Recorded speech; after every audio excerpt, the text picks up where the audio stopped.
Blocks Beyond the Stars, the making of... Marcel Eustace Verena. Dedication. I dedicate this book to my son Eustace. Always hold on to your imagination, because with it you can build great things. Preface. Full disclosure before we begin. This book is about how a family built a computer game with artificial intelligence. The code, the graphics, the sound, the music, the servers, the marketing, the videos. It would be fairly absurd if, of all things, the book about it had secretly been written the old-fashioned way. It wasn't. So, for the sake of completeness, and before you turn the first page, this book, too, was written with AI. More precisely, it came about following exactly the same recipe as the game it describes, and anyone who has read the book will recognize that recipe step by step in how the book itself was made. It didn't start with a blank page, but with a stock-taking, what sources are there, the version history with over 1,000 dated entries, the project's 6,700-line logbook, the dev blog posts, the original requirements documents, the family's memories. That became a plan. An outline with an honest note on where material exists and where memory alone has to carry the story.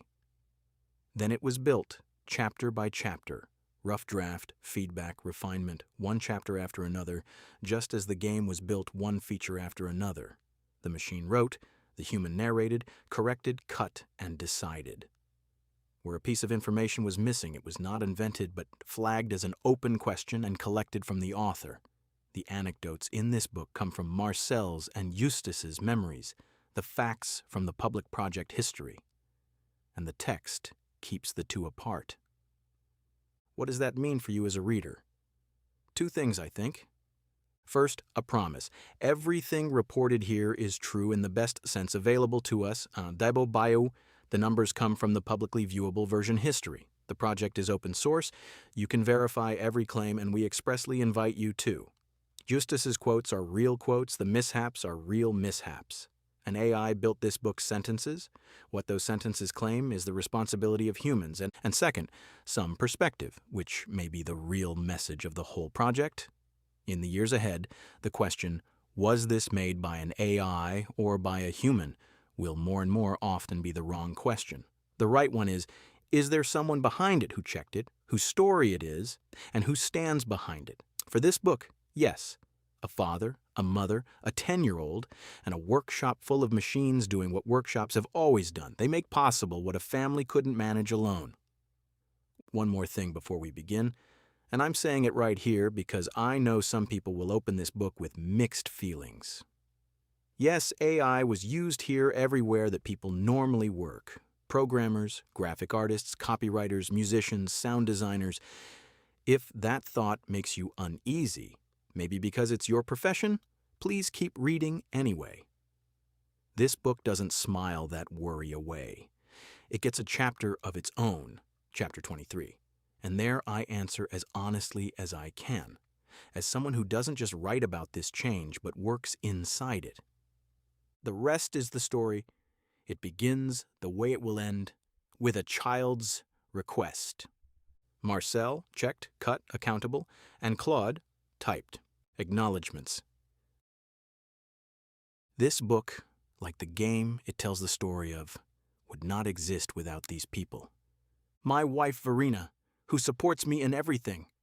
My son Eustace, who makes all of this possible in the first place. My dad, who bought me my first computer when I was 6, a C64. That's where it all began.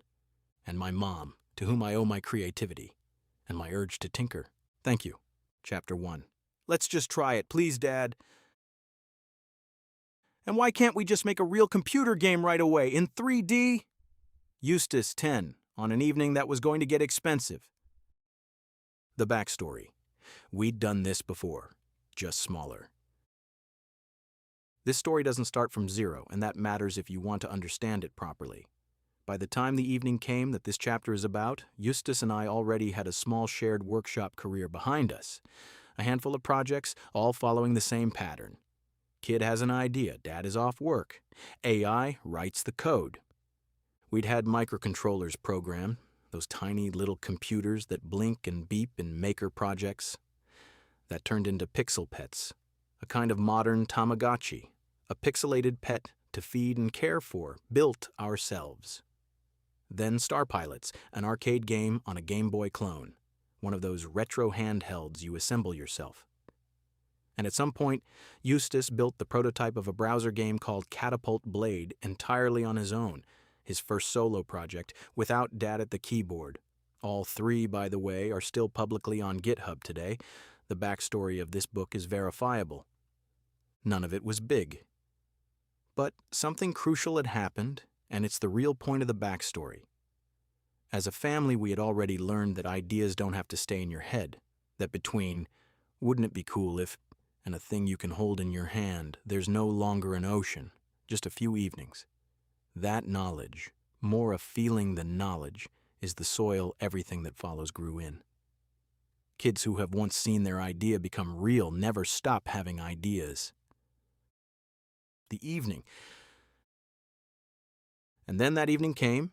Eustace stood in front of me, the Game Boy clone with his arcade game on it in his hand, and said, "Dad, can we make a kind of 3D Minecraft on this, but in space, with spaceships?" My answer was an engineer's answer. Nope. That thing doesn't have enough memory. Technically correct, and completely beside the point, as became clear 2 seconds later, because Eustace didn't even flinch. And why can't we just make a real computer game right away in 3D, or one for the Xbox? Let that exchange sink in for a moment, because it contains the whole book in 4 sentences. The kid hits a limit, and his reflex isn't to shrink the idea, but to switch platforms. The adult, on the other hand, well, my first reaction was very grown up, and to my own embarrassment, I quote it verbatim. Phew, I don't think it's that easy. Adults often think inside fences they built themselves. I knew, after all, what a real computer game means. Years, teams, budgets. All that know-it-all knowledge from a career in IT. Eustace knew none of that. He only knew what he'd learned in our little workshop, that ideas are buildable. And so he said the sentence this project really begins with, not as a vision, not as a concept, but as what it was, a plea. "Let's just try it. Please, Dad!" No grown-up objection stands a chance against that argument. We started that very evening. Managing expectations, or how to be wrong. One thing I want to put on record honestly, because it may be the most comforting footnote in this book, I didn't believe in the project, at least not in what it became. My inner target that evening was defensive. Keep my son's expectations low, prevent disappointment. I literally thought, and if all that comes out in the end is just a concept for a game, that's already a huge win. A document. That was my ambition. I'm telling you this because right now there are probably plenty of parents, tinkerers, and skeptics out there facing the same decision with the same inner break. The break is reasonable. It's saturated with experience.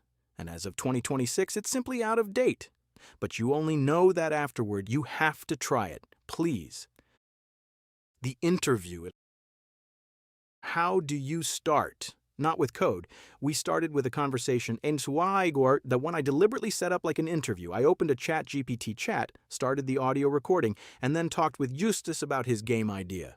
He talked. I played the interviewer, asking follow-ups, keeping things going, adding a point here and there, but at the core, his game, his answers. What kind of ship is it? What's the first thing you do? What happens when you die? Is the ship a menu or a place? A place, categorically, with rooms, cockpit, med bay, workshop, cargo hold. Anyone who knows the later game will recognize every one of these kid answers. In a nutshell, AI, Chat, GPT, and transcription. When this book says AI, it almost always means a language model, a program trained on enormous amounts of text that understands and produces language, answers, structures, plans, code. ChatGPT is the best known one, and it can listen. Transcribing means turning spoken words into text, a matter of seconds these days. For us, that meant the barrier for a 10-year-old to write a concept document was exactly 0. All he had to do was talk. He's good at that. From the transcript of that conversation, we then had ChatGPT create a structured requirements document. The raw transcript itself no longer exists. It got lost somewhere in the depths of the chat history. I regret that today. It would have been the founding document par excellence. If you're going to do this yourself, save the transcript. On day one, you never know which file will want to open a book later. And now comes my favorite part, because this is where a nice anecdote turns into a working process. Eustace read the document meticulously, not skimmed, read, and threw out what he didn't want. It was his game, and the document had to conform to that, not the other way around. After that, we polished this first draft over several iterations in the chat, sharpening, rearranging, cutting, adding, the rounds that eventually became those 2,176 lines whose core sentences describe the game to this day. Minecraft meets spaceship building, planet exploration, and survival crafting in space. I start with a small, simple ship. Through exploration, mining, crafting, and research, I gradually build my own bigger, better spaceship and reach ever more dangerous and exciting worlds. Those polishing rounds also produce the quote of the day, the one I've told everyone since who wants to know whether kids can even handle working with AI. Eustace, after yet another effusively complimentary ChatGPT reply, deadpan, "Dad, the AI sure praises you a lot, and most of the time, that's worth nothing at all." Proud dad. In week 2, a 10-year-old had seen through something adults book media literacy seminars for, that machine friendliness is not information. He didn't turn the praise off. He stopped counting it. Ever since, our house rule is the AI can praise as much as it likes. What gets taken seriously is what it builds. What that evening left behind. At the end of this phase, not a single line of the game had been programmed yet. Something existed that most hobby projects never get. A complete concept, personally edited by the product owner. And, more importantly, a method, talking instead of typing, interviewing instead of dictating. The kid decides, the AI structures, the dad moderates. In parallel, I had started dictating the second half of the truth, my technical thoughts, fed by years of experience in software development.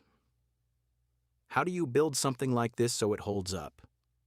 That became the second document, the one containing the most consequential sentences of the project. That's what the next chapter is about. What the AI actually did here, ChatGPT listened, audio transcription, turned the father-son interview into a structured concept document and helped revise it over several rounds, 2,176 lines in the end. It contributed not a single game idea, and Eustace's observation praised far too much.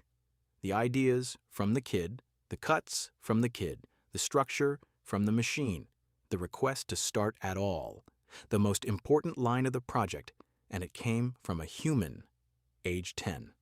Next chapter, From Dream to Spec, a father dictates his professional experience onto tape.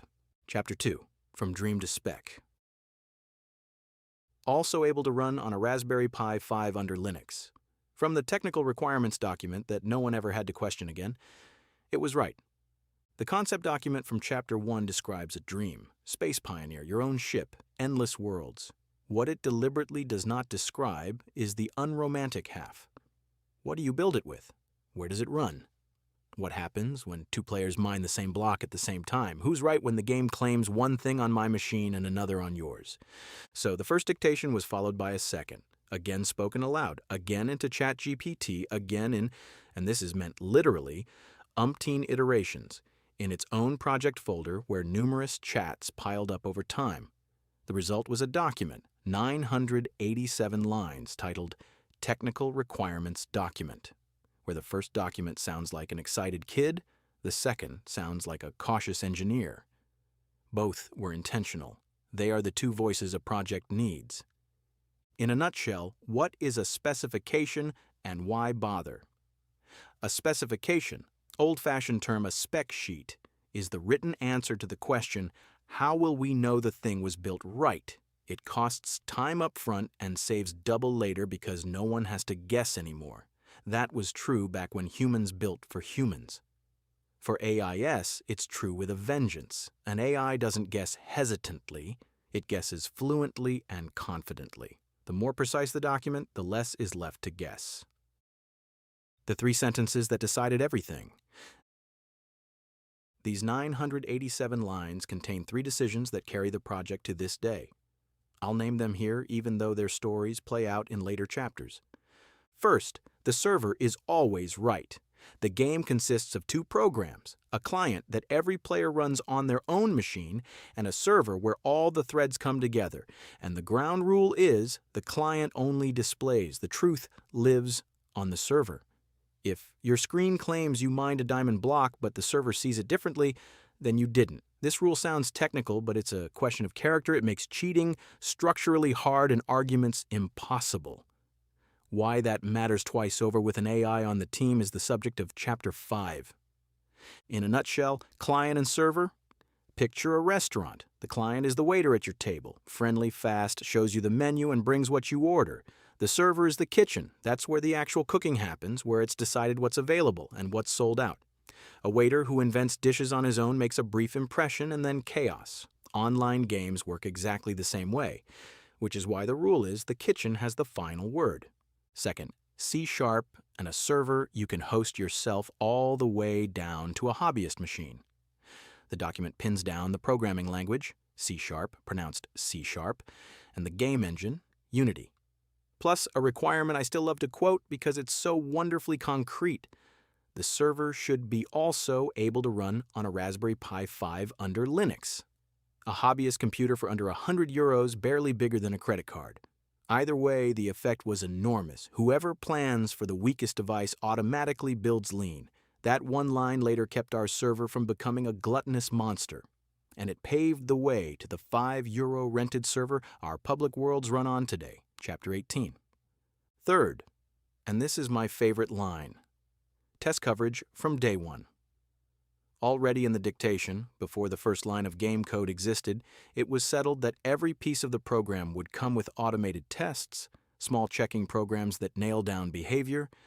That wasn't late remorse after the first data loss. It was part of the order. Why that's not optional, but a matter of survival in an AI project gets its own chapter, Chapter 6. Trust is good. 1,100 tests are better. For now, just this. Of all the decisions in this phase, none saved more evenings than this one. Umpteen iterations, and what that felt like. I don't want to tell this process smoother than it was. Umpteen iterations means there were drafts that ran in the wrong direction, there were follow-up questions from ChatGPT that deserved smarter answers than I had that evening. There were moments when I read a suggestion and only realized over the second coffee that it sounded confident, but contradicted our concept. One of those early drafts I've kept, and it's a little historical document. It's a complete art direction, a style guide for the game's look, that ChatGPT delivered when asked what a block game has to look like so it doesn't feel cheap. The answer runs many pages and reads in places like a textbook on game art. Stylized voxel sci-fi with premium lighting. Stay blocky, but take lighting, materials, and atmosphere to a professional level. Every planet with its own color mood. And, as a formula, Minecraft-style building logic plus No Man's Sky-style sense of discovery. 2 things about this document touch me today. The first, at one point it recommends, with great matter-of-factness, a technology platform called UWP, a Microsoft format that was already on its way out back then and that we never used. The AI of those days was smart and still not all-knowing. The decision of which advice to follow stayed with us. The second, on those same pages, ChatGPT suggests we should absolutely create an art Bible, a binding-style handbook. Anyone who looks into our public code archive today will find a file there named ART_B_IBLE.MD.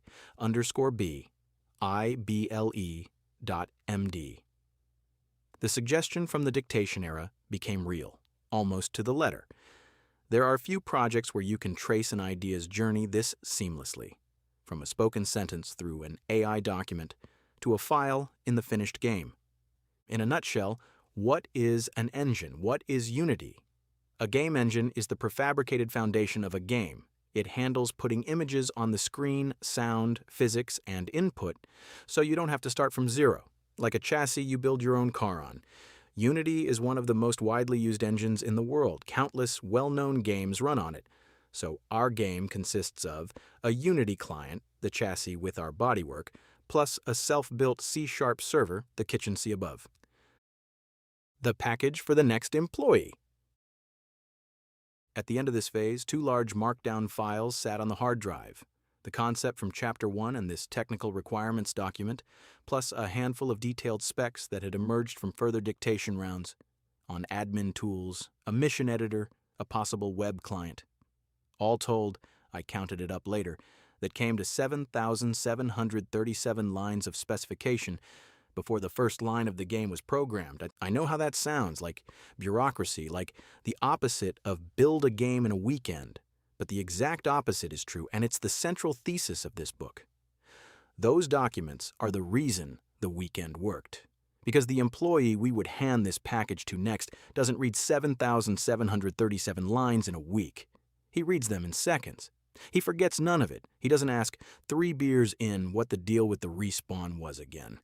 He needs only one thing to do extraordinary work that someone wrote down beforehand what is meant. That employee's name is Claude Code, and what happened when he got the package is the story of the next chapter. It takes exactly 1 weekend. What the AI actually did here, ChatGPT turned dictated technical wishes into a structured requirements document, 987 lines, laid out alternatives over umpteen rounds, researched, and gave reasons, including source references to engine documentation. It wasn't always right, UWP. It decided nothing. Architectural principles like the server is right, C#, self-hosting, and tests from day 1 were human decisions the AI wrote out in full. Next chapter, a Saturday afternoon. The documents meet Claude Code, and on Sunday a game is running. Chapter 3, a Saturday afternoon and a night. A world made of stones you could walk around on. Not much. But that's when the penny dropped for me too. Yes, this works. There's a weekend in the history of this project that I get asked about most often. It's the weekend when 2 documents turned into a game, and it went differently than you'd imagine. Above all, the most spectacular part was invisible. The new employee. It began with the handoff, the 2 documents from chapters 1 and 2. Justice's edited concept, my dictated technical requirements, went to the tool that from here on plays the second lead in this book. Claude Code. In a nutshell, what is Claude Code? A coding agent. You know ChatGPT as a chat, question in, answer out. Claude Code is one step further along, an agent. Meaning it doesn't just talk about code, it works on the machine, it creates files, writes programs into them, runs them, reads the error messages, corrects itself, and keeps going in a loop. Semi-independently, like an employee you hand a task to and who asks the occasional question along the way. And you literally get to watch. For us, it runs as an extension right inside VS Code, the programming editor. In the same window where the human reads the code, its work steps rattle by, like a very fast, very quiet colleague. The first assignment for this employee was explicitly not build the game. The first assignment was analyze the requirements and start by creating a plan for a step-by-step implementation. A roadmap. Claude read the documents, which takes an AI seconds, not weeks, and delivered exactly that. An implementation plan for a first MVP, one that reflected the ground rule of our specification back at us in its very first paragraph. The client displays. The server is the truth. That plan still exists. It's called implementation_plan.md and sits in the version history today as a kind of founding charter. In a nutshell, MVP stands for Minimum Viable Product, the smallest thing that already works. Not the game with everything in it, but one world, one player, one block.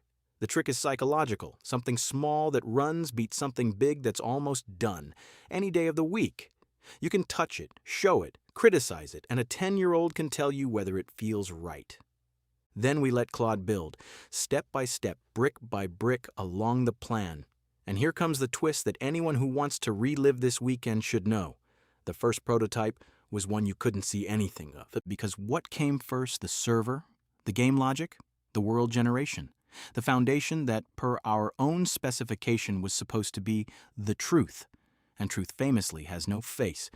For hours, something grew that you could only recognize by passing tests and scrolling log lines. For a father who has promised his son a game, that's a hard test of patience. You've burned through your evenings, and what's on the screen is text. I'm saying this so bluntly because it's the realistic expectation for anyone doing this themselves. If you build it right, the beginning looks like nothing. The visible part comes last and then all at once. The night.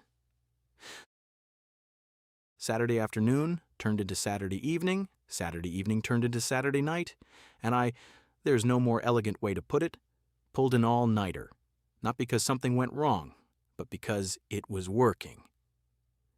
Anyone who has ever worked in a state where every half hour another piece of the plan flips from open to done knows that pull. It was the first long night with the new colleague, and it had a peculiar rhythm. Give an assignment. Watch the files come into being in the VS Code window. Hit your review. Next assignment. I typed less that night than in any programming night of my life, and got more done. At some point in that night, the foundation was there. Server, world, logic, the outlines of the client as code. What was missing was the window into that world. And that led to the step I find funniest in hindsight, because it perfectly captures the order of operations in this project. On Sunday morning, the game essentially already existed, I finally got around to creating a Unity account and downloading the Unity editor. The game engine, the shop window, the tool you'd use to actually see all of it, delivered last like the frame after the painting. Sunday morning. Then the moment. Editor installed, project open, play pressed, and on Sunday morning, Eustace and I stood together in front of our own game for the first time. It wasn't much. I don't want to make it bigger than it was because its smallness is exactly the point. A world that consisted of stones, and you could walk around on it. No spaceships, no planets, no crafting, none of what was in those 2,176 lines. Gray blocks, one player, movement. But it was our world made of stones, dreamed up at the dinner table, ordered by interview, built in one night, and walkable. For Eustace, that moment was probably smaller than for me. For him, it had been clear from the start that this would work. Let's just try it. The real upheaval happened on my side of the couch. I stood in front of those gray stones and felt a very old, very sensible certainty. Real games are built by studios. Quietly collapse. I thought it in exactly these words at the time with 2 exclamation marks, and that's how it belongs here. That's when the penny dropped for me too. Yes, this works. The father who had wanted to keep his son's expectations low, and if all that comes out is a concept, had turned into a believer overnight. The defensive project goal was history by Sunday morning. From now on, we were building a game. The phase without a memory. One technical confession still belongs in this chapter because it explains why this book can only tell the first days, not prove them. In this early phase, there was no Git. Everything simply sat as files on my hard drive. No version control, no undo button, no history. In a nutshell, Git and commits. Git is a software project's memory. It stores snapshots of all the files, those so-called commits, each with a date and a description. You can go back to any snapshot at any time and look up what changed when. A project without Git is like a novel in a single, constantly overwritten Word file. It goes fine until the one time it doesn't. That's just what a real hobby project looks like on day one. You start. Order moves in once it's clear the thing is alive. For us, that took about a week. Only then, after several more days of evening building, did the project get its Git. And that also solves a neat little date puzzle. The very first commit is dated Saturday, May 30th, 2026. And already contains the complete MVP, including all the specifications. It is not the Saturday of the build weekend, but that weekend's snapshot 1 week later, the moment a week of family history was lifted into the project's memory in one piece. That both were Saturdays is this project's rhythm in a footnote. Building happens when it's the weekend. From that commit on, everything this book tells is verifiable, over 1,000 snapshots, each one dated. Before it, a week of family lore, now at least a very precisely told one. What emerged in the first 48 recorded hours reads like a time lapse. Game modes, respawning in the med bay, the procedurally rolled universe, a mission system, admin tools, web access, free spaceflight with the first enemies, and already the optional AI backend and the first tools the project would use to generate its own textures and sounds. The complete DNA of today's game, laid down in one weekend plus a few evenings. What this weekend proved and what it didn't. The seductive reading would be, AI builds you a game in a weekend. It isn't true, and the rest of this book is the long proof. The weekend was followed by 6 weeks with over 1,000 commits, 18 versions, and more lessons than fit in one chapter. The correct reading is more modest and still revolutionary. The distance between we have a precise idea and we're standing together in front of something that runs has shrunk to one weekend. Exactly the stretch where hobby projects die by the dozen, building for months without anything to show, has practically vanished. A kid who makes a request one evening can walk through his own world on Sunday morning, made of stones. And that is entirely enough to convince 2 people for the rest of the summer. What the AI actually did here, Claude Code first analyzed and planned, the roadmap, done on explicit instruction before any building, then put up the foundation, server, world logic, client scaffolding, or thousands of lines in one night, invisible until the very end. The human set the order. Plan first, then foundation, the window last. Reviewed every stage, stayed up all night, and on Sunday morning installed the Unity editor so a 10-year-old could see what his request had set in motion. Next chapter, always build the smallest game first, the process model that turned a weekend trick into a method. Chapter 4, always build the smallest game first. For every feature, we force the AI to first build the smallest possible working version.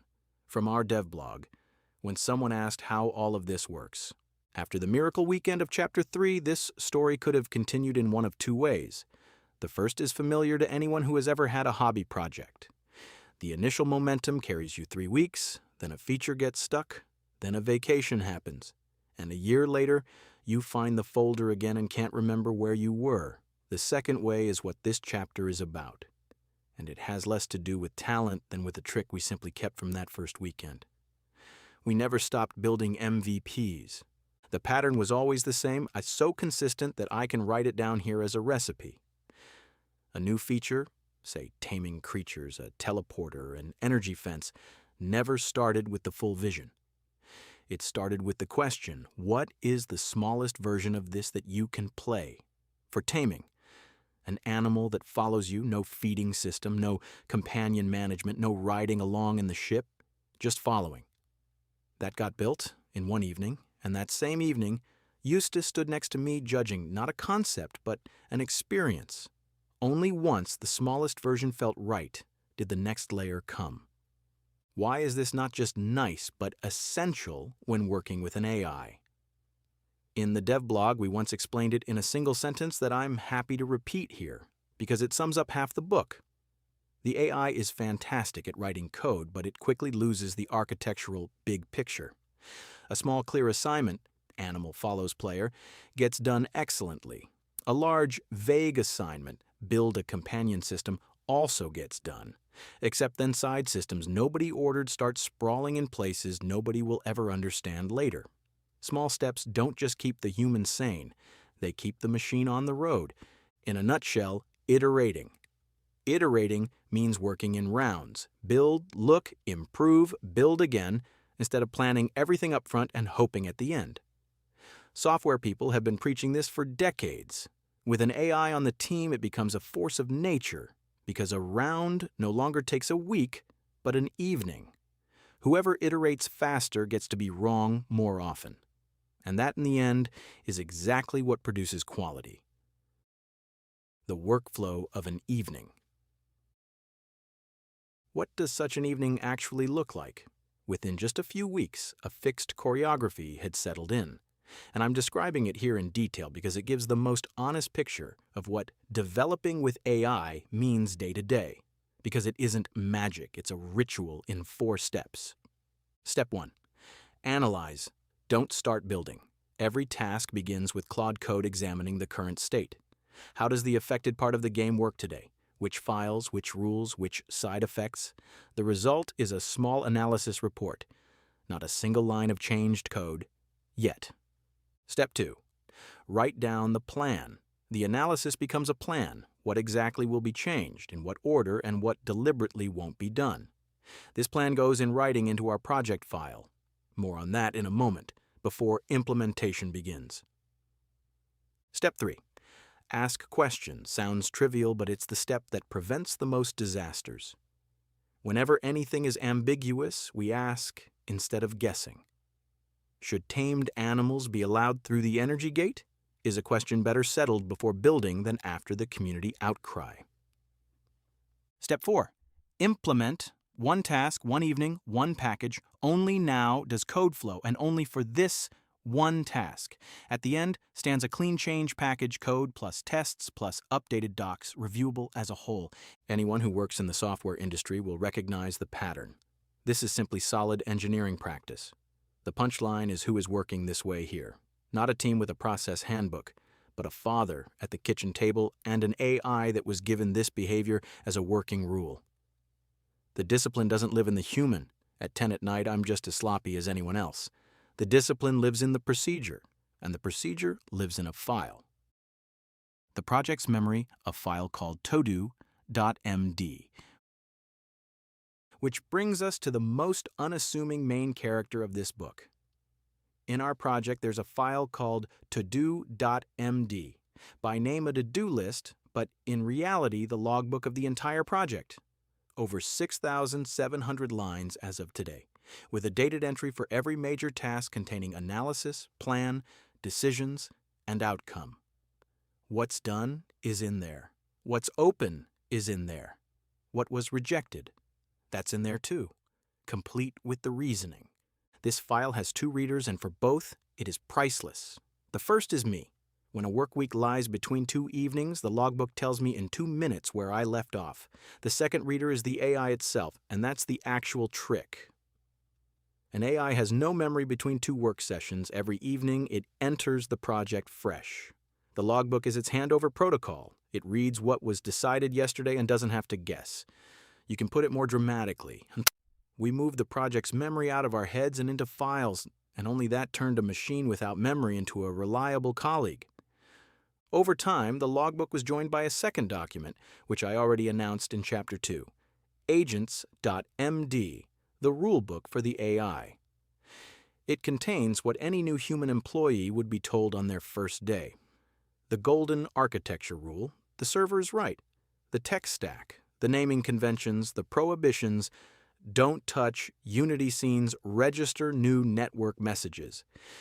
Its onboarding materials, except this new colleague reads it again every evening in seconds and sticks to it as long as it's clearly worded. In a nutshell, why the AI needs rules in files. A language model forgets everything between 2 sessions. It has no long-term memory like a colleague who grows into the job. But what it can do perfectly, read documents at lightning speed at the start of every session. So you turn the tables, everything that's meant to hold permanently, rules, decisions, project status, lives in files, not in heads. A side effect for the humans, the project ends up better documented than almost any hobby project before it. 28. Commits a day. What this procedure unleashes can be counted in our version history, and I quote the number with a mix of pride and head shaking. In June, the first full month, 867 commits were created. On average, almost 30 completed documented change packages per day. Remember, in the evenings, after work, alongside family. No human types that much. But that's the point. The typing was mostly done by the machine. The analyzing, deciding, reviewing, and taking responsibility was done by a human. And that part, not the typing, has always been the core of the profession. One thing I don't want to hide because it belongs to an honest accounting, this pace is seductive. When a feature costs one evening, it's easier to say, oh, and one more. The discipline that effort used to enforce now has to come from yourself. No AI answers the question, should we build this?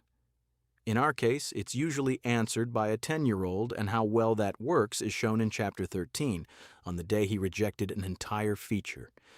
But first, on to the decisions you make only once and then carry with you for years. The architecture. Because a few of our most consequential course settings were made explicitly for the AI colleague, and they are the reason this project didn't collapse under its own speed. What the AI actually did here. In this phase, per task, Claude Code analyzed the existing code, put a written plan into the logbook, formulated clarifying questions, implemented after approval, and delivered tests along with it. The human selected and scoped tasks, small, read and corrected plans, resolved ambiguities, and signed off on every package. Rule of thumb from practice. The smaller the assignment, the more brilliant the machine. Next chapter, decisions that stay. Why there isn't a single hand-clicked scene in this Unity game. Chapter 5, Decisions That Stay. In this Unity game, there isn't a single scene clicked together by hand. Everything is created from code. That's not a quirk. It's the precondition for an AI being able to help build. In every construction project, there are two kinds of decisions. One kind you make every day and can change tomorrow. What color the button is, how fast the animal runs. The other kind you make once, and then you live inside it. Foundation, load-bearing walls, utility hookups.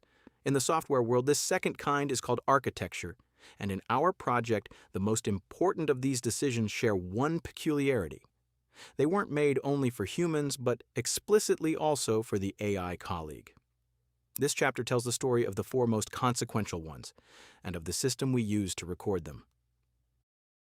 First, the server is right, and why. That tames the AI. You already know the ground rule from Chapter 2. The client displays, the server decides. Every block mined, every hit, every crafting recipe is checked and executed on the server. The client is told the result and paints it on screen. In traditional teams, this architecture is justified as cheat protection, and that applies to us too. But there's a second reason that isn't in any textbook. A clear source of truth makes AI mistakes more harmless. If the machine builds something wrong in the client, and it does occasionally build something wrong, then at worst the game looks odd. The world itself, the save files, the progress, untouched, because those live with the server. The rule splits the project into a zone where mistakes are embarrassing and one where they are dangerous, and it forces every change to the dangerous zone through the needle's eye of Chapter 6, the tests.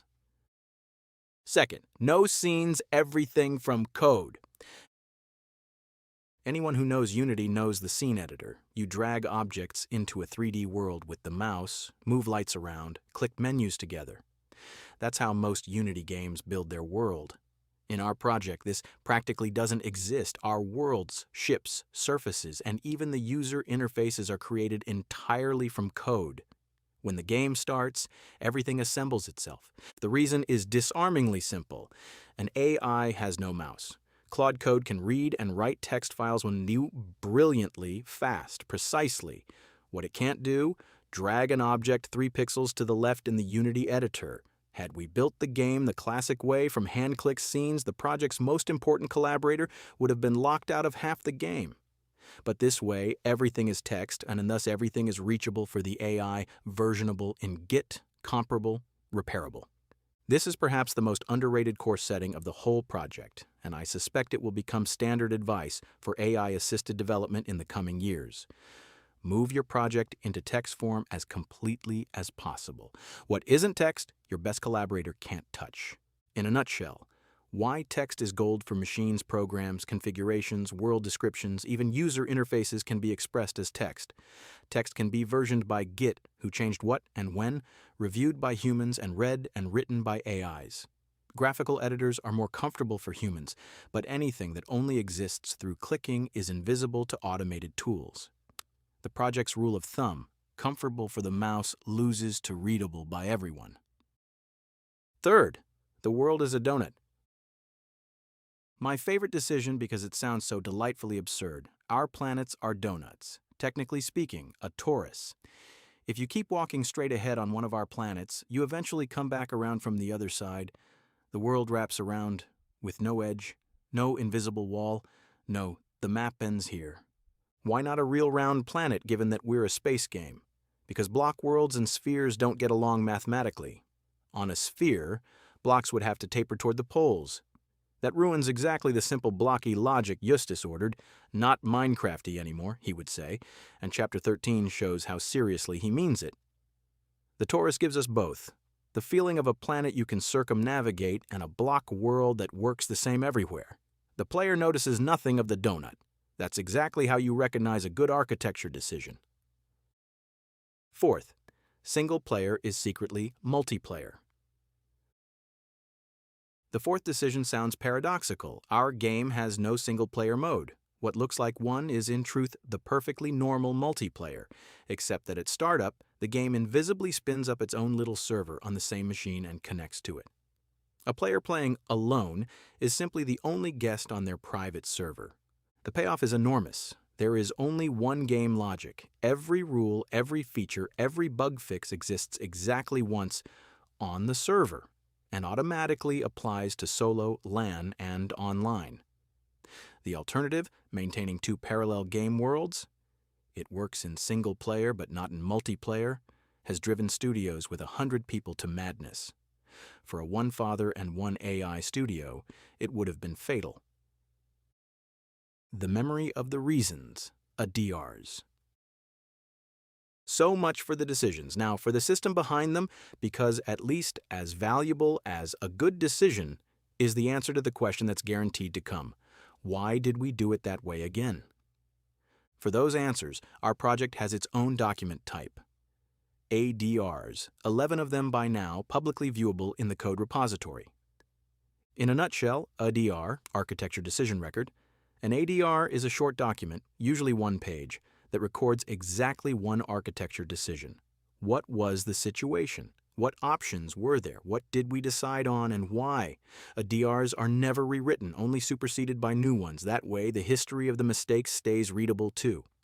You can think of them as a project's court records, including the verdicts that were later overturned. In our project, the ADRs have a second job that you can probably guess by now. They are food for the AI colleague. When Claude Code plans a change that touches a foundational decision, the reasoning from back then sits in a file it reads along the way. The alternative would be the AI reinventing the decision every time. One way today, another way tomorrow. A project whose reasons are written down stays consistent even with a forgetful genius on the team, and because honesty is half of documentation, one of our 11 ADRs is marked as superseded. It once decreed embedding a complete web browser into the game for minigames and the wiki, a decision we later reversed with a bang. The story, including Eustace's verdict, "They open instantly now," is told in Chapter 16, in a footnote of the release era. The overturned ADR is still there anyway. Rejected decisions are teaching material, not a disgrace. What stays? 4 decisions, 1 documentation system, and a common denominator that is this book's thesis in a single sentence. Good architecture is the art of making your own mistakes cheap. The server makes AI mistakes harmless, the code instead of clicking approach makes them repairable, the single game mode makes them singular instead of doubled, and the ADRs make sure we at least don't justify the same mistake twice. What architecture can't do? Prevent mistakes. For that you need the safety net, and ours is woven from 1,100 threads. What the AI actually did here. The 4 foundational decisions are human, partly from the specification, partly from experience. What Claude Code contributed, researched and compared options, played out consequences. What does a torus cost in chunk streaming? Drafted the ADR documents in full and, this is the point, stuck to them across 1,000 follow-up tasks because they live as files in the project. A rule that exists only in the boss's head doesn't exist for an AI. Next chapter. Trust is good. 1,100 tests are better. How to sleep soundly at night when the most diligent developer on the team is a machine. Chapter 6. Trust is good. 1,100 tests are better. Over 1,000 automated tests for a hobby game. Wasteful. Headline from our dev blog. The answer is in this chapter. There's a question that engineers ask me as soon as they hear that the code of this game was overwhelmingly written by an AI. The question always comes, usually in the same words, and it is completely justified. So, how do you know the code is correct? The honest answer has two parts. The first, I don't know, not line by line. Nobody reads many thousands of lines per week with genuine attention. Anyone who claims to is overestimating themselves. The second part is the subject of this chapter.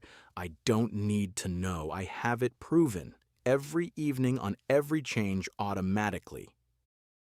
What a test is, and what 1,100 tests are. In a nutshell, automated tests. An automated test is a mini program that checks another program. An example from our game, roughly, take a player with an empty inventory, have them mine an iron block, check. Is there exactly one iron ore in the inventory afterward? The test runs in milliseconds, without a screen, without a human, and it runs again every time on every future change to the game. If it fails, you know. To the day which change broke something, a single test is unspectacular. It's the mass that gets interesting. As of today, our project contains roughly 990 tests for the server and about 120 for the client. Over 1,100 checks that pin down recipes, oxygen, hunger, creature behavior, world passwords, network messages, and 100 other rules. Together, they are what I once called the second developer in the dev blog.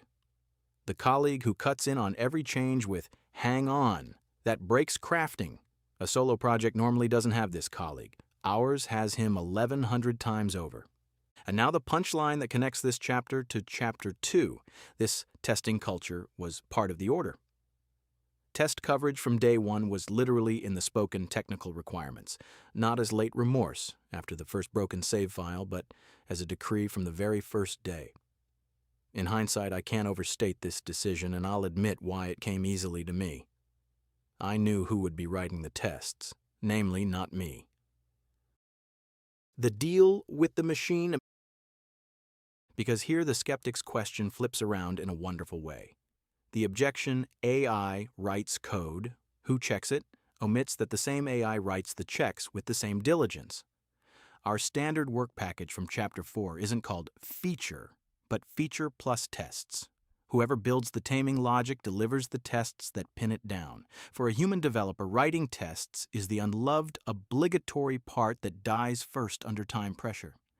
An AI knows neither time pressure nor reluctance. It writes the 20th edge case test with the same care as the first. Of course, a trap lurks here, and it's real. If you have code and its checks built by the same author, you risk rubber stamp tests. Checks that confirm exactly what the code happens to do, including its bugs. 3 things guard against that. First, the specification. The test checks against what was ordered, not against what was built. Second, the human, who reads precisely the test list at sign-off. It's short and readable, unlike the code. Third, reality. Eustace's note from Chapter 12 is the most incorruptible acceptance test in the world. The gate every commit must pass through. Tests that nobody runs are decoration. That's why our project has a guard that never sleeps, the CI. In a nutshell, CI, continuous integration. CI means for every submitted change, an automated system builds the complete project from scratch and runs all tests on a neutral server, not on the developer's machine. Works on my machine doesn't count. Only when everything is green is the change allowed into the main branch. Think of it as a factory gate with quality control. Only what passes inspection gets in. Even at 11 at night, even when the boss is tired. Especially when the boss is tired. Our gate has 2 stages for a very practical reason. Tests that take 15 minutes eventually stop being run gladly by anyone. So the fast check runs in a good 3 minutes with the quick tests, short enough that you wait for the result instead of ignoring it. The complete slow suite runs automatically afterward. For quality tools, speed isn't a luxury. It's the precondition for them being used at all. On top of that come two tightenings I would no longer give up. First, warnings are errors. Compilers emit warnings. This looks suspicious, but it runs. Over the years, human teams accumulate graveyards of these, where the one important warning drowns among 300 irrelevant ones. In our project, every single warning breaks the build. Sounds pedantic, but it means the state 0 warnings is always the normal state, and anything new stands out immediately. Second, the public code repository additionally runs CodeQL, an automated security analysis that scans for known vulnerability patterns. It, too, has already handed us concrete findings which were fixed that same weekend. Testing Unity, the special trick. One technical subtlety deserves its place because it again shows the pattern from Chapter 5, Architecture in the Service of Testability. Game clients are notoriously hard to test because their logic is stuck inside the running engine. To check anything, you'd have to boot the game.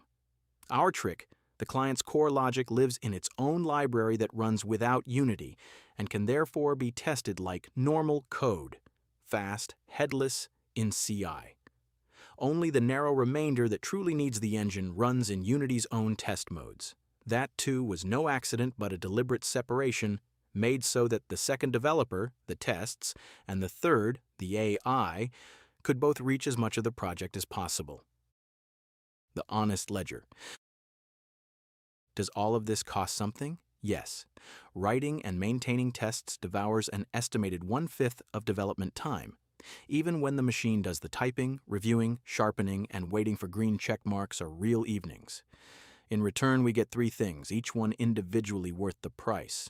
Fearless changing, the graphics overhaul, throwing out the browser, rebuilding the movement logic, big renovations where 1,100 guards make sure nothing existing breaks. Without them, I wouldn't have dared half of it, and not daring is the death of every long-running project. Fixed stays fixed. Every notebug from Chapter 12 gets a test when it's fixed that reproduces exactly that failure. The bug can come back, but not unnoticed. For a project built in the evenings after work, that's the most valuable guarantee of all, that the weekend feature didn't quietly wreck the Tuesday feature. And the actual point of this chapter, the tests, are the answer to the skeptic's question. Trust in AI code doesn't come from reading and doesn't come from hoping. It comes from replacing trust with something better. Proof, produced anew on every change. That's no different for human code, by the way. We just never took it as seriously there because humans type slower. What the AI actually did here. The tests were written almost without exception by Claude Code, including the edge cases human developers rarely feel like doing. The human made testing mandatory, already in the specification, read test lists at sign-off, rejected rubber stamp tests, and configured the CI gates. This chapter's maxim. The AI delivers the proof, but the human decides what must be proven. Next chapter, the traps. A collection of the evenings when everything looked right and still nothing worked. Chapter 7, the traps. What the AI didn't know. In the editor, everything looked perfect. In the finished game, pink surfaces. Up to this point, you might get the impression that with good documents, small steps, and 1,100 tests, an AI project like this runs like clockwork. Time for the counterprogram. This chapter is a collection of our best mishaps, the evenings when everything looked right and still nothing worked. I enjoy telling them for 2 reasons. First, they're entertaining, afterward, always only afterward. Second, they show more precisely than any success chapter where the line between machine and human actually runs. Because the pattern of all these stories is the same. And I'll give it away up front, the AI rarely fails at logic. It fails at the quirks, the unwritten rules of tools, the footnotes of platforms, the fine print that isn't in any textbook but only in the scars of those who've lived through it. The day the shaders went missing. The prime example, We had treated the game to more than 20 custom shaders, small specialized programs for the graphics card that make water glitter, atmospheres glow, and holograms flicker. In the Unity editor, gorgeous. Then we built the game for distribution, launched it, and stared at pink surfaces. Pink is Unity's color for there should be a shader here, but I don't have one. The cause is a classic Unity footnote. When building, the engine throws out everything nobody seems to be using. Including shaders, the game only loads by name at runtime, which is exactly what we were doing. The editor knew all the shaders and was merciful. The build was merciless. The fix is a simple move if you know it. Such shaders have to go into a special always include list in the project settings. Here stands the real lesson of this chapter. Claude Code had written the shader code flawlessly. What the AI didn't know, couldn't know without living through it, was this platform quirk in the interplay of our specific project. Logic can be known. Quirks have to be lived. And almost all of our worst evenings were carved from the same wood, the layer that was -1. A physics layer, resolved by name and code, works in the editor, simply doesn't exist in the automated build. The lookup silently returns -1 and everything built on top of it behaves quietly wrong. Ever since, layers by fixed number, never by name. The silent network message. Our network protocol requires that every new message type be registered. Forget it, and nothing crashes and nothing lands in the error log. The feature just doesn't work. We debugged that more than once until the reflex stuck. New message, first question, registered, the ghost block. When the server changes a block, it has to actively tell all players. If it forgets the broadcast, players run into invisible walls or build on ground that no longer exists server-side. 2 truths, 1 forgotten phone call in between. The door that was too low even though it was tall enough. Our player character is just under 1.9 blocks tall, but its stair-climbing logic probes an additional 0.6 blocks upward while walking. A 2-block high door is therefore mathematically sufficient and practically too low. You get stuck. House rule ever since carved in stone, doorways are 3 blocks tall, always. The glass that was too good. Our first clear glass was technically perfect and looked like a hole in the wall. In a block world, milky frosted glass reads far better as a material. You can see that something is there. Sometimes the realistic solution is the worse one. No benchmark decided that, just a look. And Windows. For non-techies, just this much. Windows has a historical limit on the length of file paths, and Unity projects create folder-in-folder structures that run straight into it. Cleaning up our working copies failed on this so stubbornly that the saving solution turned out to be a trick from sysadmin folklore. You mirror an empty directory over the stubborn one. Don't ask. No AI knew that beforehand either. Now it does, which brings us to the most important part. The gotcha memory. Because the real story of this chapter isn't that we fell into traps. Every project does. The story is what happened afterward. After each of these mishaps, the same thing happened at our place, and it took 5 minutes. The lesson was written down in the place where the AI reads it again. In the project memory, the rule and note files from Chapter 4, a very particular genre of text accumulated over the weeks, one that developers affectionately call gotchas, maxims of the type. Shaders loaded by name must go into the always include list. Register new network messages or silent failure. Doorways, 3 blocks, always.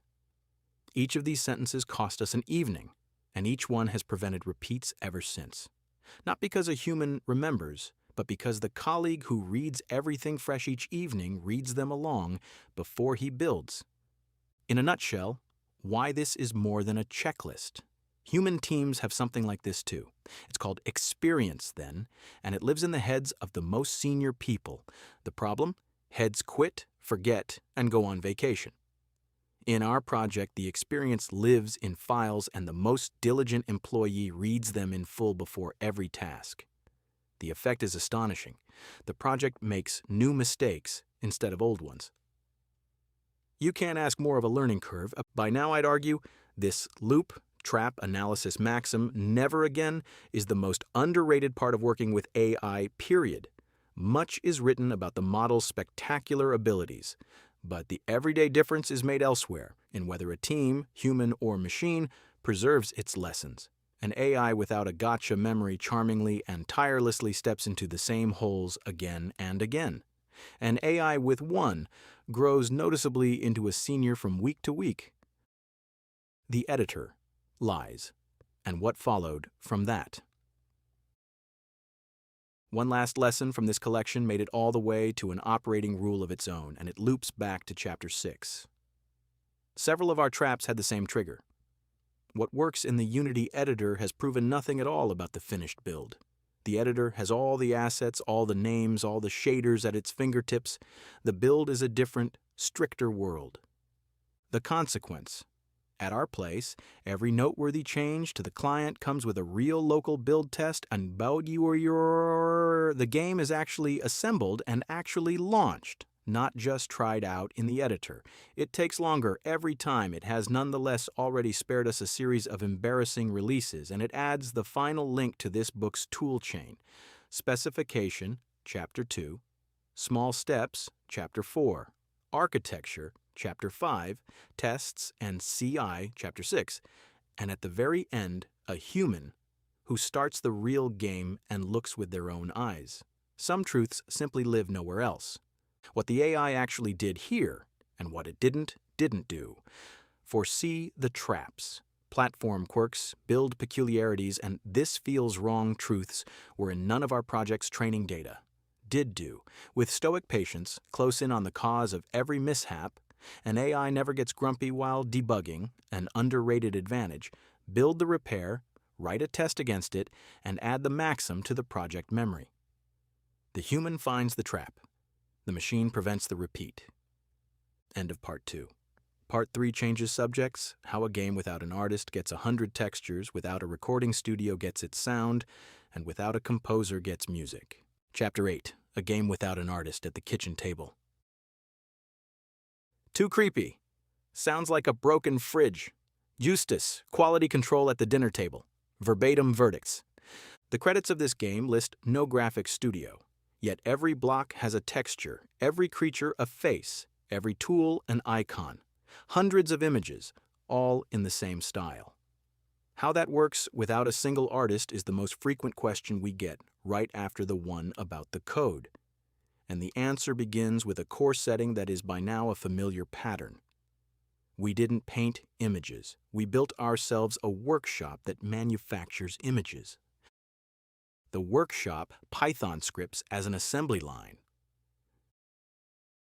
The process when our game needs a new block texture, say for the algae tank from one of the July updates, looks like this.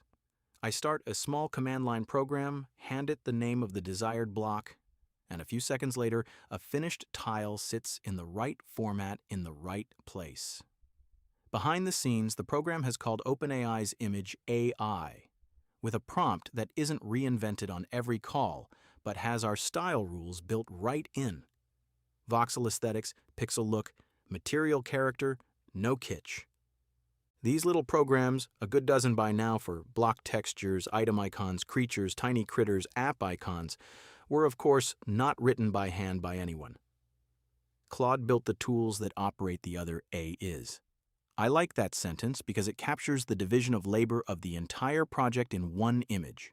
One AI as toolmaker, one as executing artist, one human as client and judge. In a nutshell, API, the power outlet for programs. Services like OpenAI's Image AI can be used by a human in the browser, or by a program via an API, Application Programming Interface. A kind of power outlet that other software is allowed to plug into. Instead of human types into website, it becomes script sends order, gets image back. Only the API turns a toy into an assembly line. Order 100 textures while you cook dinner. Two construction details of the workshop reveal a lot about what you learn when dealing with paid AI services. First, the cost break. Every call to an image AI costs money, cents, but cents with a multiplier if a script runs amok in a loop. That's why our tools display the price before every paid call and, by default process, one subject per run, not regenerate everything. Sounds petty, but it's the reason why at the end of the month the API bill shows an amount that makes you smile. The exact figure comes in Chapter 22. It's almost comical. Second, the non-determinism trap. Image AIs roll dice. The same prompt delivers a different image tomorrow. Similar, but not the same, which means our committed files are the only truth. You can't just regenerate a lost texture. You'd get an unfamiliar sister. Ever since that became clear to us, the rule is whatever goes into the game gets versioned and kept like an original. The workshop can deliver new things, but it can never repeat old ones. The real work is saying no. From the outside, all of this sounds like pushing a button, and I want to thoroughly contradict that legend here for once. The first generated texture almost never fits. Not because it's bad. Viewed on its own, it's often astonishingly pretty. But because a game isn't a collection of pretty individual images, a texture has to match the 100 others, same perceived resolution, same color world, same grain. The hardest discipline of AI graphics isn't generation, but consistency. And in our project, it comes from 3 filters. Filter 1 is the prompts themselves, which are style regulations more than wishes. Filter 2 is the context check. Every tile is judged not as a standalone image, but in the game, placed between its neighbors. A texture that looks great solo but shimmers in a wall gets thrown out. And Filter 3 is the strictest and sits at the dinner table. New images are passed around on the laptop, new creatures introduced to the family. What doesn't convince Verena and Justus doesn't go into the game. That sounds unscientific and is the most reliable quality filter we have. Children have zero inhibition about telling you that something looks dumb. In a nutshell, Texture Atlas. The block images don't land in the game as 100 individual files, but in an atlas, a single large texture in which every block type has its fixed tile, like a type case. The graphics card loves this, one image instead of 100, but the type case has a fixed number of compartments.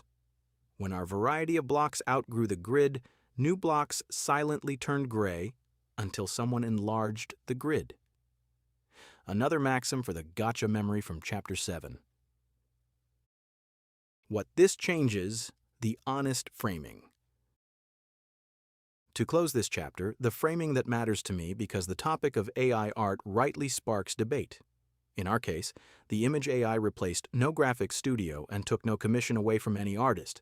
There was never a budget that a human would have received instead.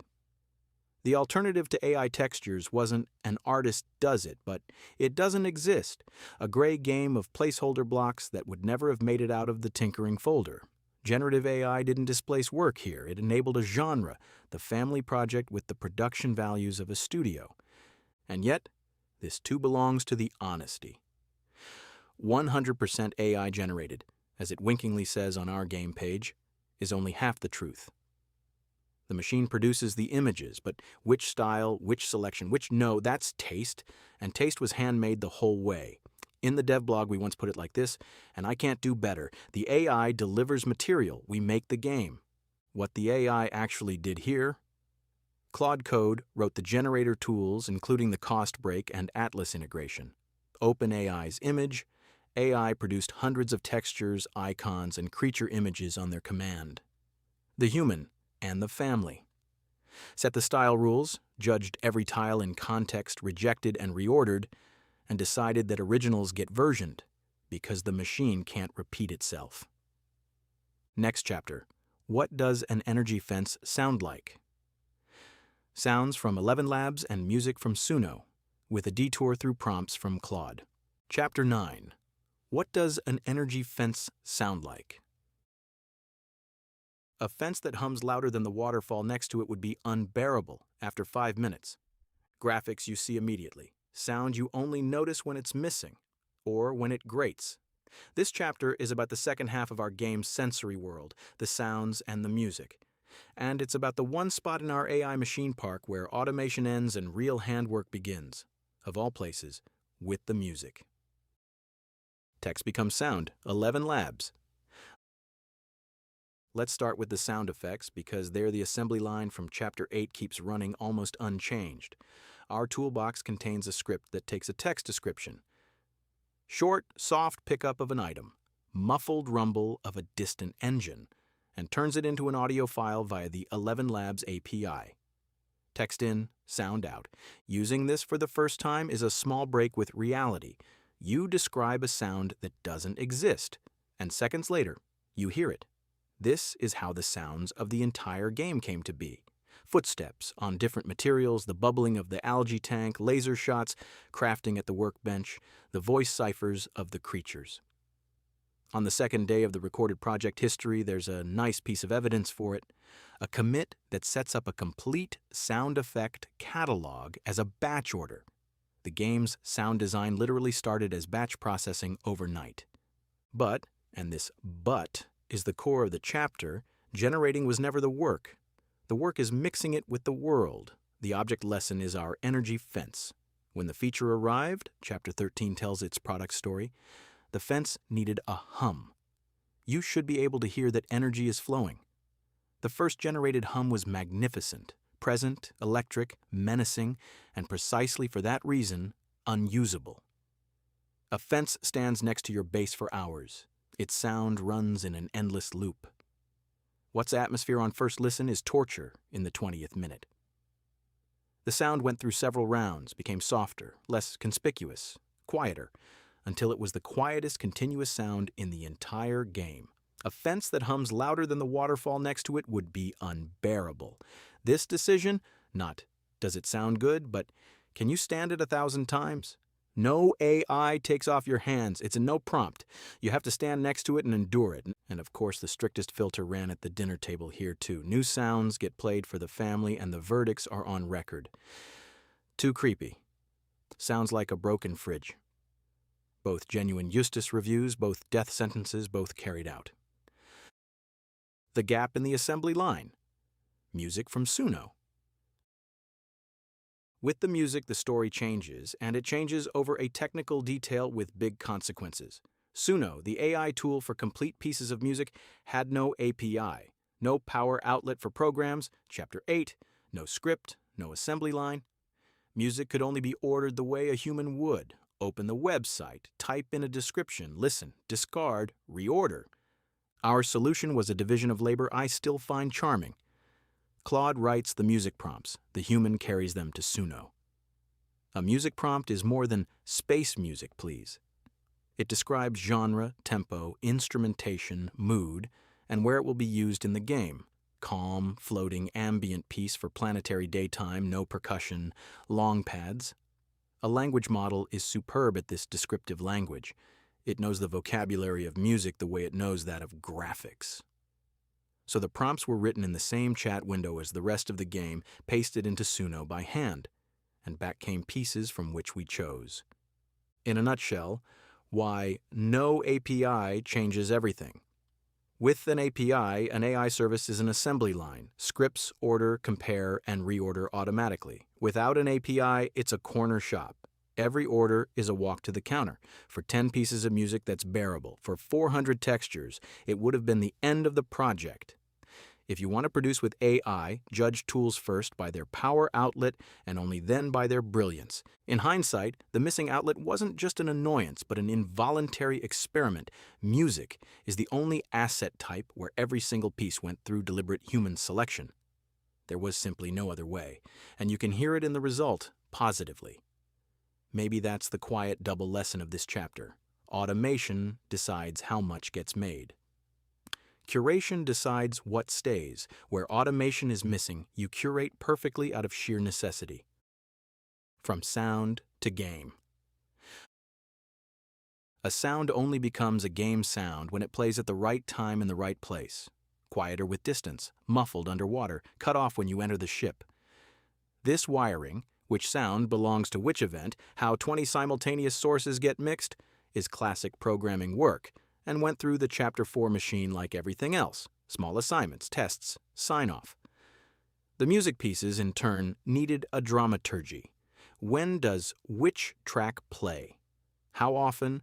How much silence in between? Here, too, the energy fence principle applies. Music on an endless loop isn't atmosphere, it's noise pollution. That's why our game is silent often and gladly. The pieces are visitors, not roommates. With that, the sensory world is complete. Images from the image machine, sounds from the sound machine, music from the corner shop next door, all curated at the same kitchen table. What's still missing is the AI that doesn't make the game but works inside it, the language model that writes the lines for the game's supporting characters.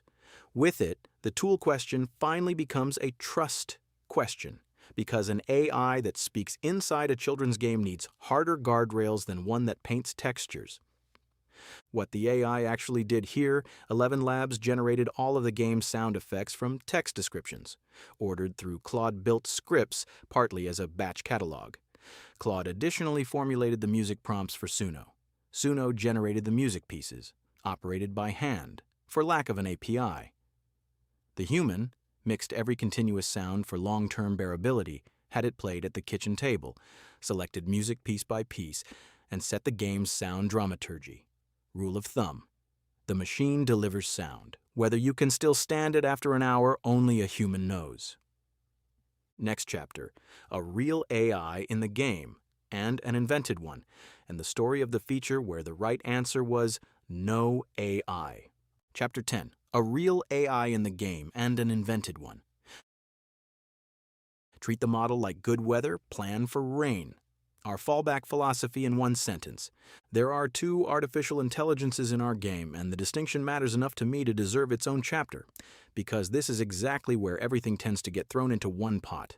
The first AI is called Vega, and she is invented.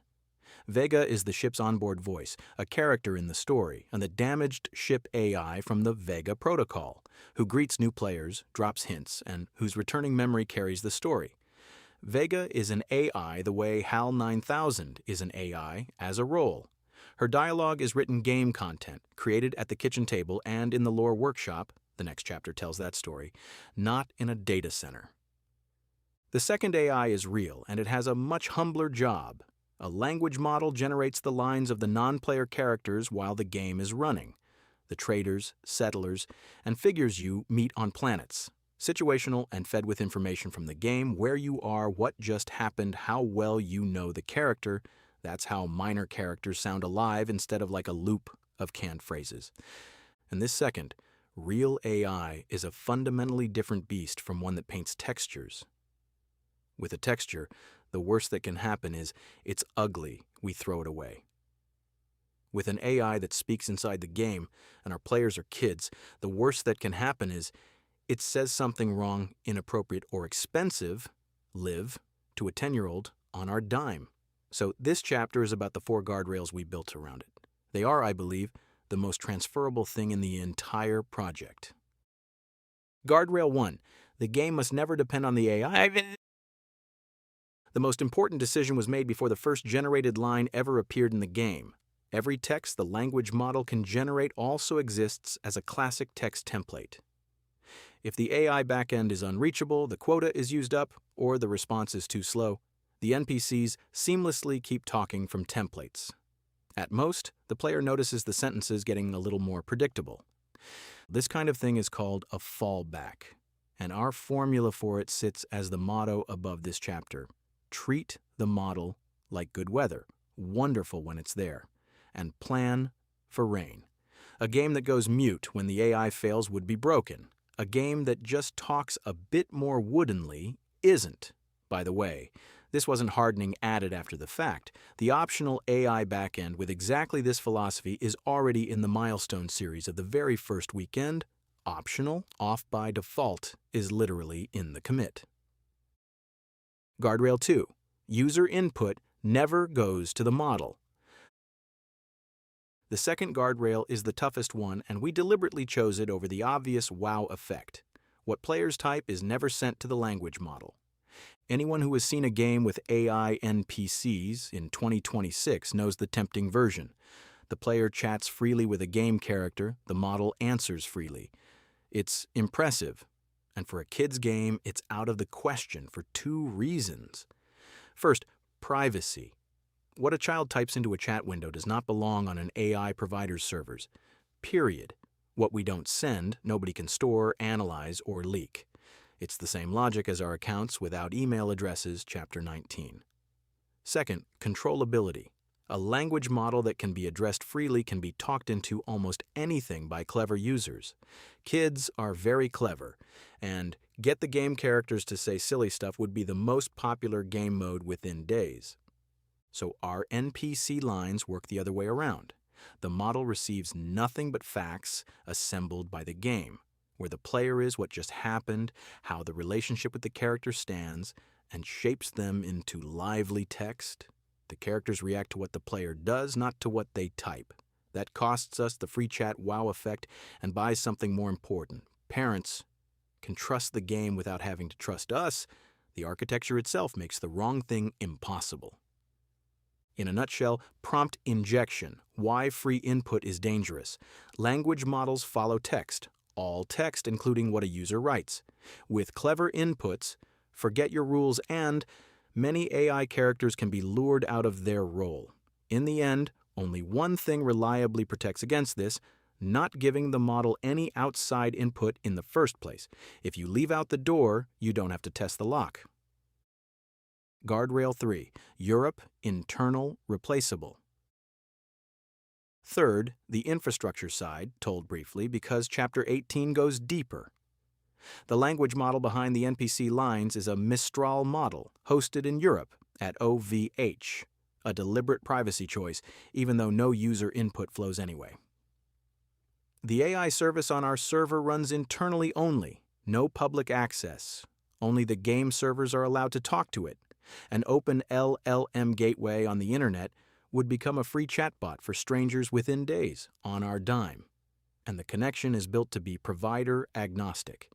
If a better or cheaper model shows up tomorrow, we switch providers through configuration, not architecture. 3 unspectacular decisions. Together, they're the difference between an AI feature and an AI feature you can stand behind.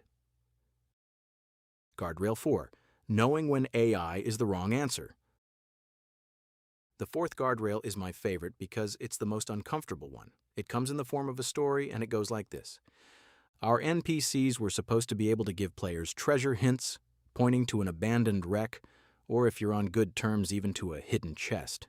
The obvious solution was practically lying on the table. We have an AI backend, don't we? Just let the NPCs have their hints, phrased by the language model, such individual, atmospheric, alive. We didn't do it, because a treasure hint contains facts, a direction, a distance, a location, and that's exactly where a language model becomes a risk, twice over.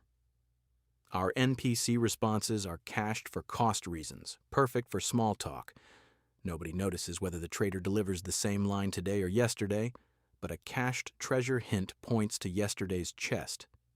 And even freshly generated language models tend to creatively improve coordinates, the infamous hallucinating. A hint that leads you astray is worse than no hint at all. So today the treasure hints are classic deterministic code. The server knows the real position, computes the direction, assembles the spoken line from templates, and marks the spot on the map. No model, no hallucination. The hint is simply correct. The rule we drew from this has hung over every new feature since, as a principle, LLMs are in charge of atmosphere. The moment a statement has to be factually correct, deterministic code is the right technology. I like this rule because, in a book about using AI consistently, it may be the most important page. Consistent doesn't mean everywhere. Consistent means decide deliberately every single time, and have the sovereignty to say no when your favorite technology is the wrong one. Not every problem that looks like an AI problem is one. What the AI actually did here, Claude built the backend, our own service with LangChain/LangGraph, a swappable model connection, and a template fallback. One AI built the enclosure for the other. From it, the Mistral model generates the non-player characters' lines live, situationally, fed exclusively with game facts. And Vega remains fiction, the only AI in the project written entirely by humans.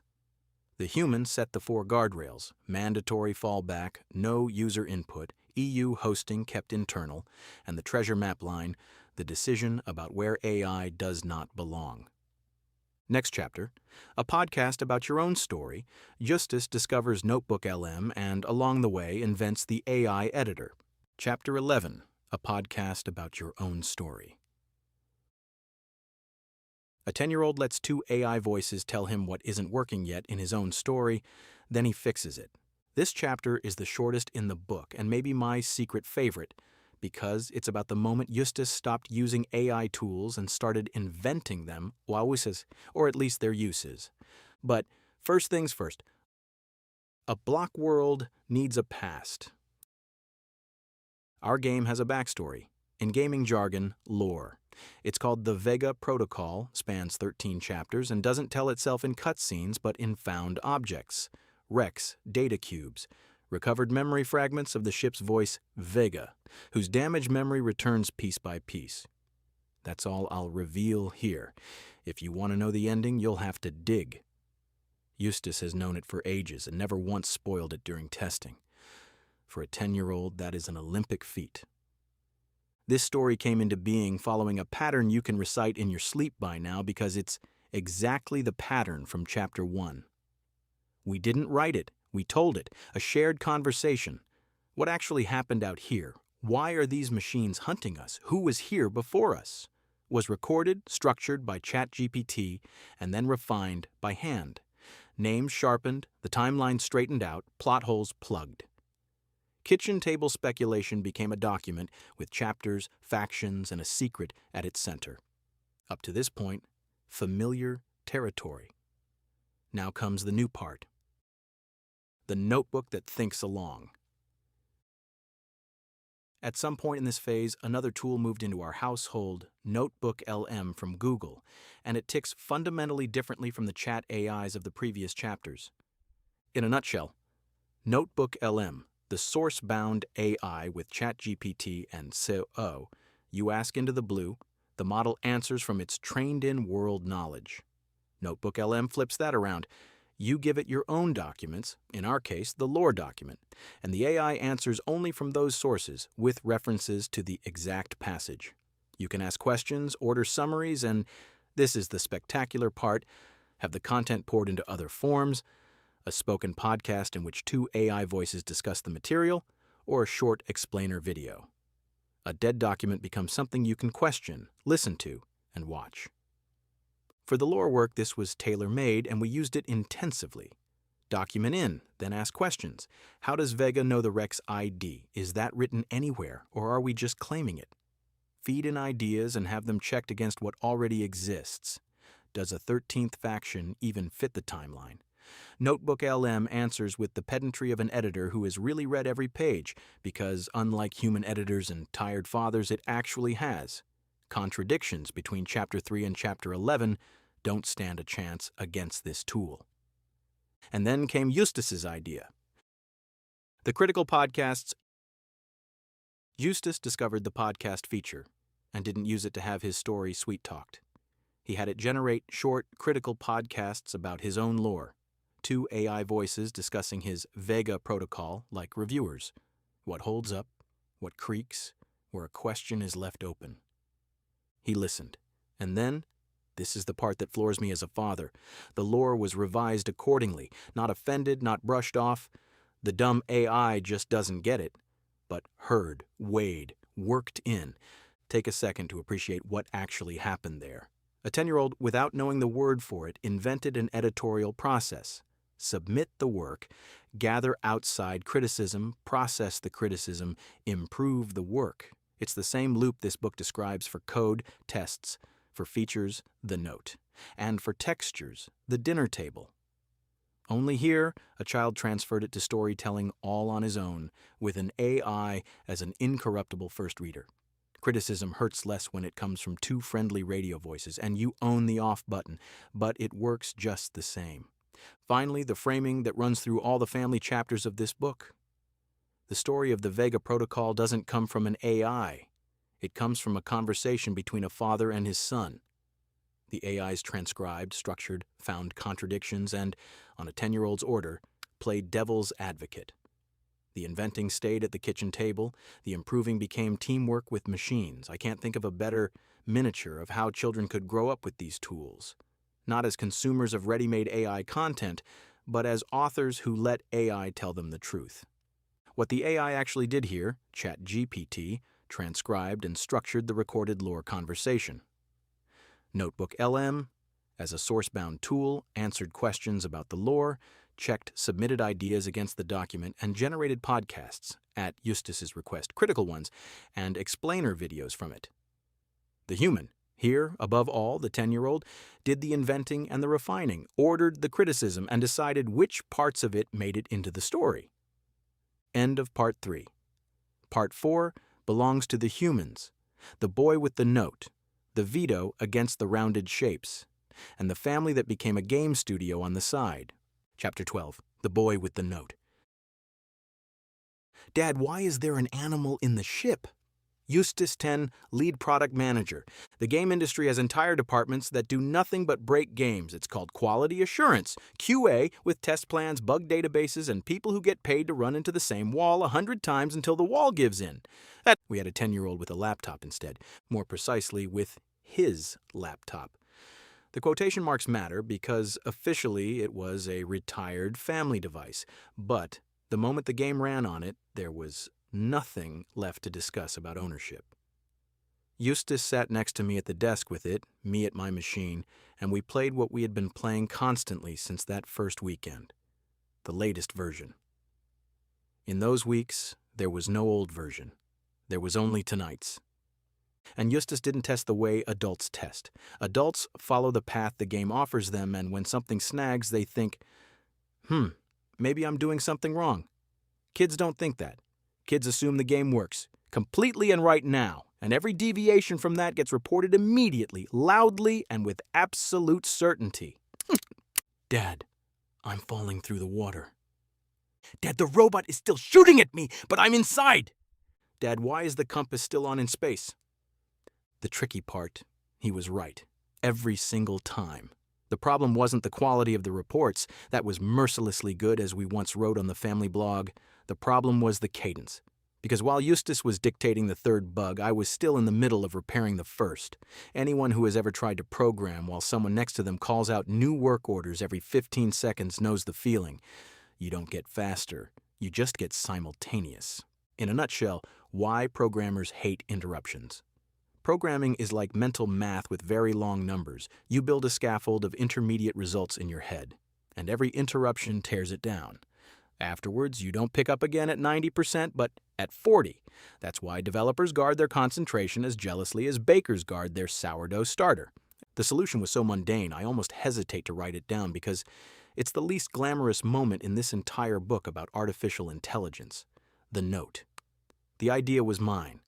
And in the interest of truth, I have to add, it was not exactly embraced at first. From Eustace's point of view, the note was a downgrade. Before, every find was heard immediately. Now, he was supposed to wait. Two things changed his mind. First, the explanation delivered honestly, that it makes things easier for me. Kids accept an astonishing amount if you tell them the real reason instead of a rule. And second, decisively, the proof the next day, lo and behold, the problems from the note were fixed, all of them in order. The waiting had paid off, visibly. From then on, the note was no longer a compromise. It was his tool, a note, paper, pen. Eustace played, and when he found something, he wrote it down instead of calling it out. And I worked through the list, in order, in peace, one item after the other. To give you an idea of what ended up on those notes, here are two real entries in the original voice of a 10-year-old who writes more precise bug reports than many a professional. When you land on a planet, you can't see the planet the ship is landing on. In a space station, there are plants in the corner. Because of that, you can see into space. You can fall through there, and then you're in outer space. Note the structure of the second entry. Observation, plants in the corner. Consequence 1, you can see into space. Consequence 2, with severity. You can fall through, and then you're in outer space. That is, without anyone ever having taught him, a print-ready bug report. Symptom, impact, reproduction. Both bugs were real, and both were fixed. The second one, plants you fall through dropping out of the space station into outer space, remains one of my favorite bugs in the project's history. It sounds like poetry and was a collision problem. What we had invented has, of course, long had a name in the software world. Several, in fact. In a nutshell, backlog and bug tracker. A backlog is the ordered list of everything that still needs doing.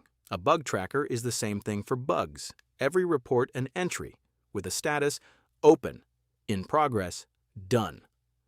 Big companies use expensive software for this. The principle is exactly our note. Write it down instead of calling it out, sort instead of pile up, check off instead of forget. I don't want to make the moment bigger than it was, but in hindsight, that note is the miniature of the whole project, because the real subject of this book isn't that an AI can write code. The real subject is how talk becomes intent, and intent becomes something built. The conversation with Eustace only became a game once we wrote it down. Chapter 1. The technical wishes only became architecture once they were in a document. Chapter 2. And Eustace's discoveries only became repairs once they were on the note. Writing things down is half of engineering, the other half is working through them. An hour of filming finds more than a week of playing. The most productive test evenings, by the way, were the ones when we weren't planning to test at all. I had built a small recording tool into the game. It flies the camera through space, lands on a planet, and records short clips with no HUD for trailers and YouTube. So Eustace and I sat down to capture some beautiful footage. And of course, the moment you point a camera at your own game, it demonstrates every bug it has. The ship had landed, of all places, on a wild animal and trapped it in the cabin, where it ran helplessly against the walls. Hence the exclamation at the top of this chapter. Drones kept firing at players who were long since safe inside the ship. You were safe, but it didn't look like it, and for a game that's almost the same bug. And the compass, which only makes sense on planets, stubbornly clung to the corner of the screen in space too.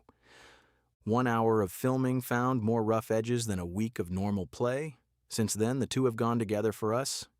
If you really want to test your game, point a camera at it and sit a kid next to it. From that same period comes a second ritual we keep to this day, the unannounced test.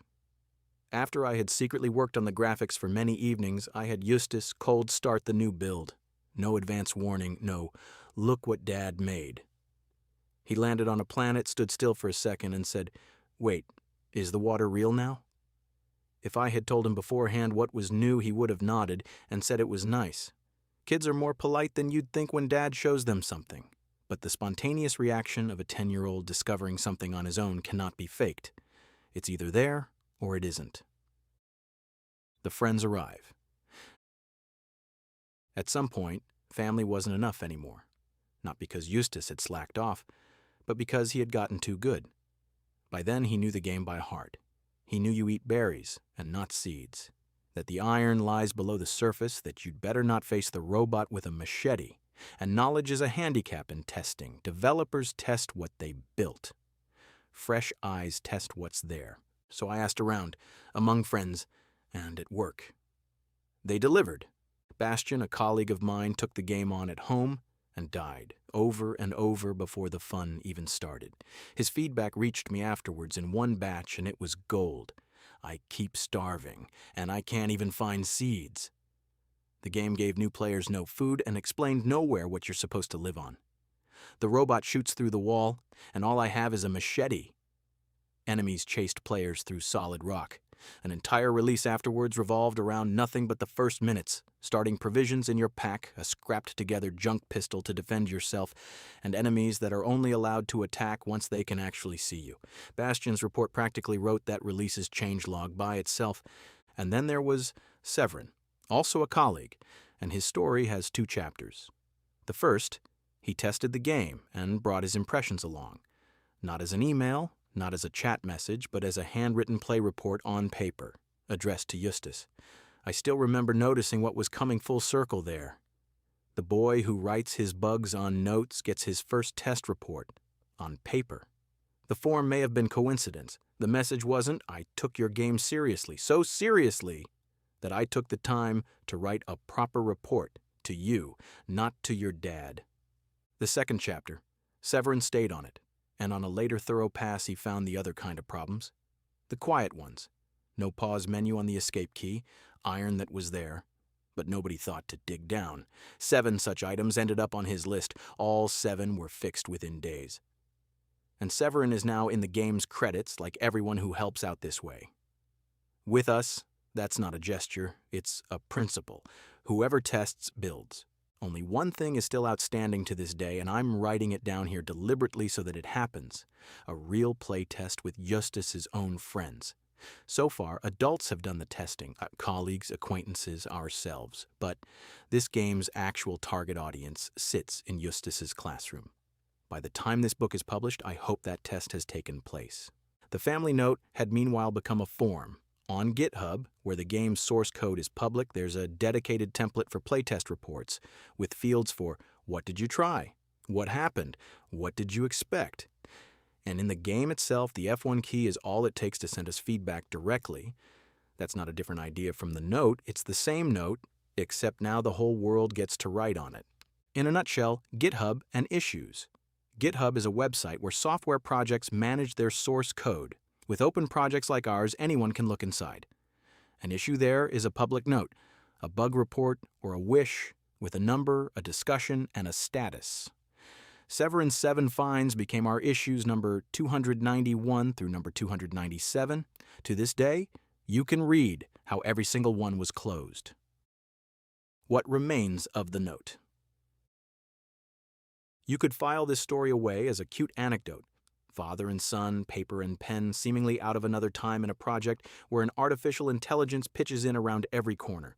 But I believe it's exactly the other way around. The note is not an exception to working with AI, it's its precondition, because an AI can only turn dad. The robot is shooting through the wall, into a repair, if someone captures the sentence, sorts it, and lays it on the table in order. The machine is breathtaking at working through things. The collecting, sorting, and taking serious the note writing remains handwork. It may be the most human activity in this whole book. Listening to someone who's telling you what's wrong, and writing it down instead of explaining it away. What the AI actually did here, the note items, later issues, went to Claude Code as work orders for each item. Find the cause in the code, propose a fix, implement it, and write an automated test for every fix so the same bug never comes back unnoticed. Severin's 7 finds thus became, within a few evenings, 2 change packages backed by over 1,000 automatically checked tests. What the AI couldn't do. Know that no pause menu feels wrong to a player. That was on the note. Next chapter. That's not Minecrafty enough anymore. Eustace casts his veto. Chapter 13. That's not Minecrafty enough anymore. Blocky is not a bug. Blocky is the game. Every product has a story about what got built. The better products also have a story about what did not get built. This is ours. And it contains the sentence that made it all the way into this chapter's title. I consider it the most precise piece of product criticism this project has ever received. It came from a 10-year-old, and it was 5 words long. The temptation. You need the backstory, and it begins, of course, with a wish from Eustace. He wanted the game to be more varied, with some non-blocky shapes for once, ramps, slopes, more than just the eternal cube. A perfectly legitimate product owner wish, and I started spinning it further, alongside the ability to design microblocks, finer building pieces instead of only the big blocks. I also brought cones and spheres into play. That even fit wonderfully into our lore. The backstory gave the new shapes a place. And Eustace loved this idea too. So far, so together. But when you own a tool that turns any idea into code overnight, you like to spin one turn further. After a few coding iterations with the AI, I had tried out what the game would look like if the landscape were no longer drawn from blocks at all, but from surfaces, smooth terrain instead of stair steps. And I have to admit it, there were absolutely gorgeous light and reflection effects, gentle hills, soft shadows, gleaming transitions. Technically and visually, it was the most seductive intermediate state this project has ever had. I was proud. I went to Eustace and said verbatim, "Look, I've made the world totally realistic now. What do you think? The veto. I had to swallow for a moment. The look said it all before the first sentence came. And then came a verdict that I'm reproducing here in full because it may be the most remarkable piece of product criticism in this project. Looks really cool, Dad, but it's not Minecrafty enough. There was this add-on for Minecraft once that did the same thing, which a lot of people in the community don't like it. I think the same thing would happen to us. Better take it out. Feel free to read that twice. First, there's the diplomacy. Looks really cool, Dad. He knew I was proud, and he still didn't water down the no. Second, there's the core argument we already know. Not Minecrafty enough. The vision from Chapter 1, defended against his own father. But third, and this is what floored me, he argued with market data. There really was exactly such a smoothing add-on for Minecraft once, and Eustace knew from his community knowledge that many people rejected it, and drew from that the correct forecast for our game. That is no longer an expression of taste. That is product management with precedent research delivered by a 10-year-old in the living room. Okay. He is the game designer, the product manager. Out it goes. However tempting I would have found the other approach, technically and visually. The surface build was discarded. What stayed are the things that grew out of Eustace's original wish and that let the block world remain a block world. The ramps and shapes, the microblocks, cones and spheres, variety within the blocky logic instead of a farewell to it. In the dev blog, we later captured the conclusion in 2 sentences that have been something of a creed ever since. Blocky is not a bug. Blocky is the game. And afterwards, this is part of the scene. I was above all one thing, very proud of Eustace. Not although he had buried my favorite experiment, but because he was able to do it, kindly, with reasons, with evidence against an authority. If this project gives him nothing but that one ability, it will have been worth it. Why this story belongs in the book. I'm telling this episode at such length because it shows 3 things you need to know about working with AI, all 3 of which have nothing to do with AI. First, when building becomes cheap, leaving things out becomes the supreme discipline. Before the AI era, effort protected you from bad ideas. A terrain rebuild would have cost months, and by month 2, disillusionment would have arrived on its own. Today, the experiment costs evenings, which is wonderful because experiments are the engine of this project. But it also means the question, should we, no longer gets any free thinking time. It has to be asked by humans actively every time. In our house, that instance has a name, an age, and a note. Second, a product owner with veto power is worth gold, even if he's 10. Especially then. Eustace doesn't defend architecture or effort. All he cares about is how the game feels. And that is exactly what makes his judgment incorruptible. Big studios pay serious money for people who have the courage to tell the boss that the new feature breaks the product. We have someone like that at the kitchen table, and he accepts gummy bears. Third, what's discarded isn't lost. The analysis lives on and pointed the way for the edge beveling. The technical insights from the experiment, for instance, why adjacent surfaces can't just be merged arbitrarily in our engine. Our lighting is baked into the mesh per cell. An earlier correct decision stood in the way. Went into the gotcha memory. And the episode itself became a dev blog article, a chapter of this book, and a family quote. You could say, the feature was rejected, but the story was accepted. And maybe a fourth thing, the quietest, being overruled by your own child and finding out afterwards that he was right is one of the most beautiful moments of this project. If you want to know what that feels like, the best way is to build a game together. What the AI actually did here, Claude produced the feasibility analysis, the ladder of stages, risks included, implemented the experimental build, and later built the remaining stage 0. What the AI did not do and could not do, decide whether the result was still our game.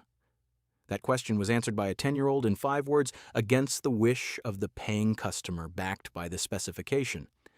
Both of those instances were made of paper and flesh, not silicon. Next chapter, Mom, Dad, Kid, and Four AIs. the family portrait.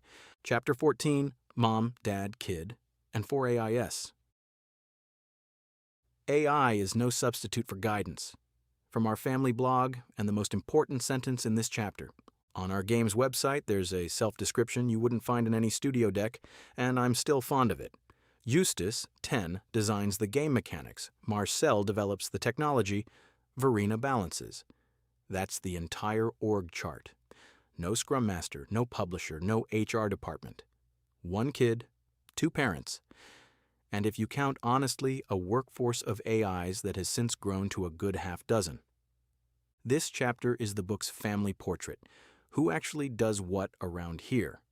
And what does it do to us? The product owner, 10. Much has already been said in this book about Eustace's roles. The visionary from the dinner table, Chapter 1. The lore author with an AI editor, Chapter 11. The boy with the note, Chapter 12. The man of the veto, Chapter 13. What's still missing is the everyday form of these roles, and the dev blog describes it most honestly. This game's best features aren't in any design document. They begin with a sentence at the dinner table. Dad, there should be real factories. And end with those factories existing. The factory story deserves a second look because it shows that product owner is no cute exaggeration here. When the factories were built, Eustace insisted on one detail. Against the convenient solution, each factory can only produce certain things. You have to find the right one first. I would have built the comfortable everything factory. He turned a convenience feature into a reason to explore the world. That's product thinking straight out of the textbooks, except it came from a kid's room. He has, by the way, declared ruin diving around his factories his favorite pastime. If you play your own feature more than anyone else, you've earned it. The technical director, evenings after work. My role in one sentence: I'm the one who sets the guardrails and carries the responsibility, architecture, quality, security, and the final sign-off before every release. What I emphatically no longer am, the one who types everything. Honestly accepting that shift was the project's real adjustment, and by now I describe it to colleagues like this. I changed professions without changing desks, from craftsman to site foreman of a very fast, very literal-minded crew. The rhythm for it is in the dev blog. Development happens evenings and weekends and has since the project began. That sounds like very little time, and it is, but it forces a discipline that bigger projects sometimes lack. If an evening only holds 2 hours, you build the important thing first. And meanwhile, over 1,000 automated tests keep watch so the weekend's feature doesn't wreck Tuesdays. The balance, Verena. Verena's role is the hardest to describe and probably the most important. She keeps the whole thing grounded. That means two things. In the game, balancing in the literal sense, the eye for whether something is too easy, too hard, too frustrating, or too inconsequential.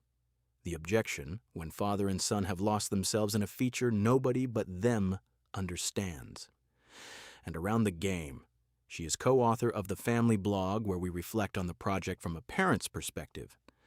The article, this chapter's motto, comes from Carrie's both names, that this project never became the obsession of two boys but remained a family project. With dinner table quality control and a break reminder in the game, that is, in large part, her achievement. The workforce without a salary. And then there's the fourth column of the org chart, one that wouldn't have existed a few years ago. If you introduce our AIs like employees, and after 6 weeks of everyday project life, that's exactly what it feels like. The workforce looks like this. Claude is the construction crew, writes the code, the tests, the docs, the tools, the colleague from chapters 3 through 7 who never gets tired and rereads the rulebook every morning. ChatGPT is the planner and researcher, the thinking partner of the concept phase, chapters 1 and 2, later in charge of tech research and special assignments all the way to D&S configuration, chapter 18. Gemini is the marketing department, social media strategy, posts, ideas for reach, chapter 20. Notebook LM is the editorial department, Chapter 11, plus the trades, the Image AI as the graphic studio, ElevenLabs as the sound studio, Suno as the house band, 7 specialists, total payroll. Chapter 22 will tell, but it's less than a family can spend on streaming subscriptions. Why different A is at all instead of one for everything? Honest answer, because they're good at different things to different degrees. You don't hire the electrician as your painter either. The division of labor grew organically for us by the simplest criterion in the world. Whoever did a given trade best got to keep it. The sentence that holds it all together. That leaves the question we parents get asked most often, usually with a slightly furrowed brow. Isn't that somehow a lot of AI for a child? Our answer sits as the motto above this chapter, and it comes from the text Verena and I wrote together. AI is no substitute for guidance. Eustace doesn't sit alone in a room with a machine that grants his wishes. He sits next to a parent, and together they use tools, the way you saw, bake, or solder together. The AI has never decided anything in this household. It is enabled, accelerated, suggested. The deciding was done by a kid with taste, a father with responsibility, and a mother with both feet on the ground. And if I may pass on a single observation from 6 weeks of family studio, it's this. The most valuable thing Eustace learned in this project is not how to use AI. It's what you may demand of it. Precision, diligence, patience. What you must not hand over to it, taste, truth, responsibility. And that the AI did it that way doesn't count as an excuse in this house. Anyone who internalizes that at 10 is better prepared for the world that's coming than by any programming course. What the AI actually did here, all sorts of things. Buendo, but nothing alone. Every AI in this household works for a human. Claude for the father, Notebook LM for the son, Gemini for the reach that's yet to come. The family assigned the roles, judged the results, and held to the one rule everything hangs on. Machines deliver. Humans decide. No exceptions. End of Part 4. Part 5 leaves the kitchen table, how the family game became a real online service, with releases, servers, and responsibility for other people's children. Chapter 15. There's already a spacecraft. The local project folder on Dad's computer is called Spacecraft to this day. You shouldn't deny where you come from. Before this book gets to servers, releases, and world fame, well, a small story needs telling that played out right at this threshold. The threshold between our thing and a thing for other people. It's the story of a name, and it begins with the fact that our game wasn't always called Blocks Beyond the Stars. It was called Spacecraft. That's what it says in the founding documents from chapters 1 and 2. Spacecraft concept document for a 3D block. Space Game is literally the heading of the project's very first line. The name was never a marketing decision. It was simply there, as self-evident as the game.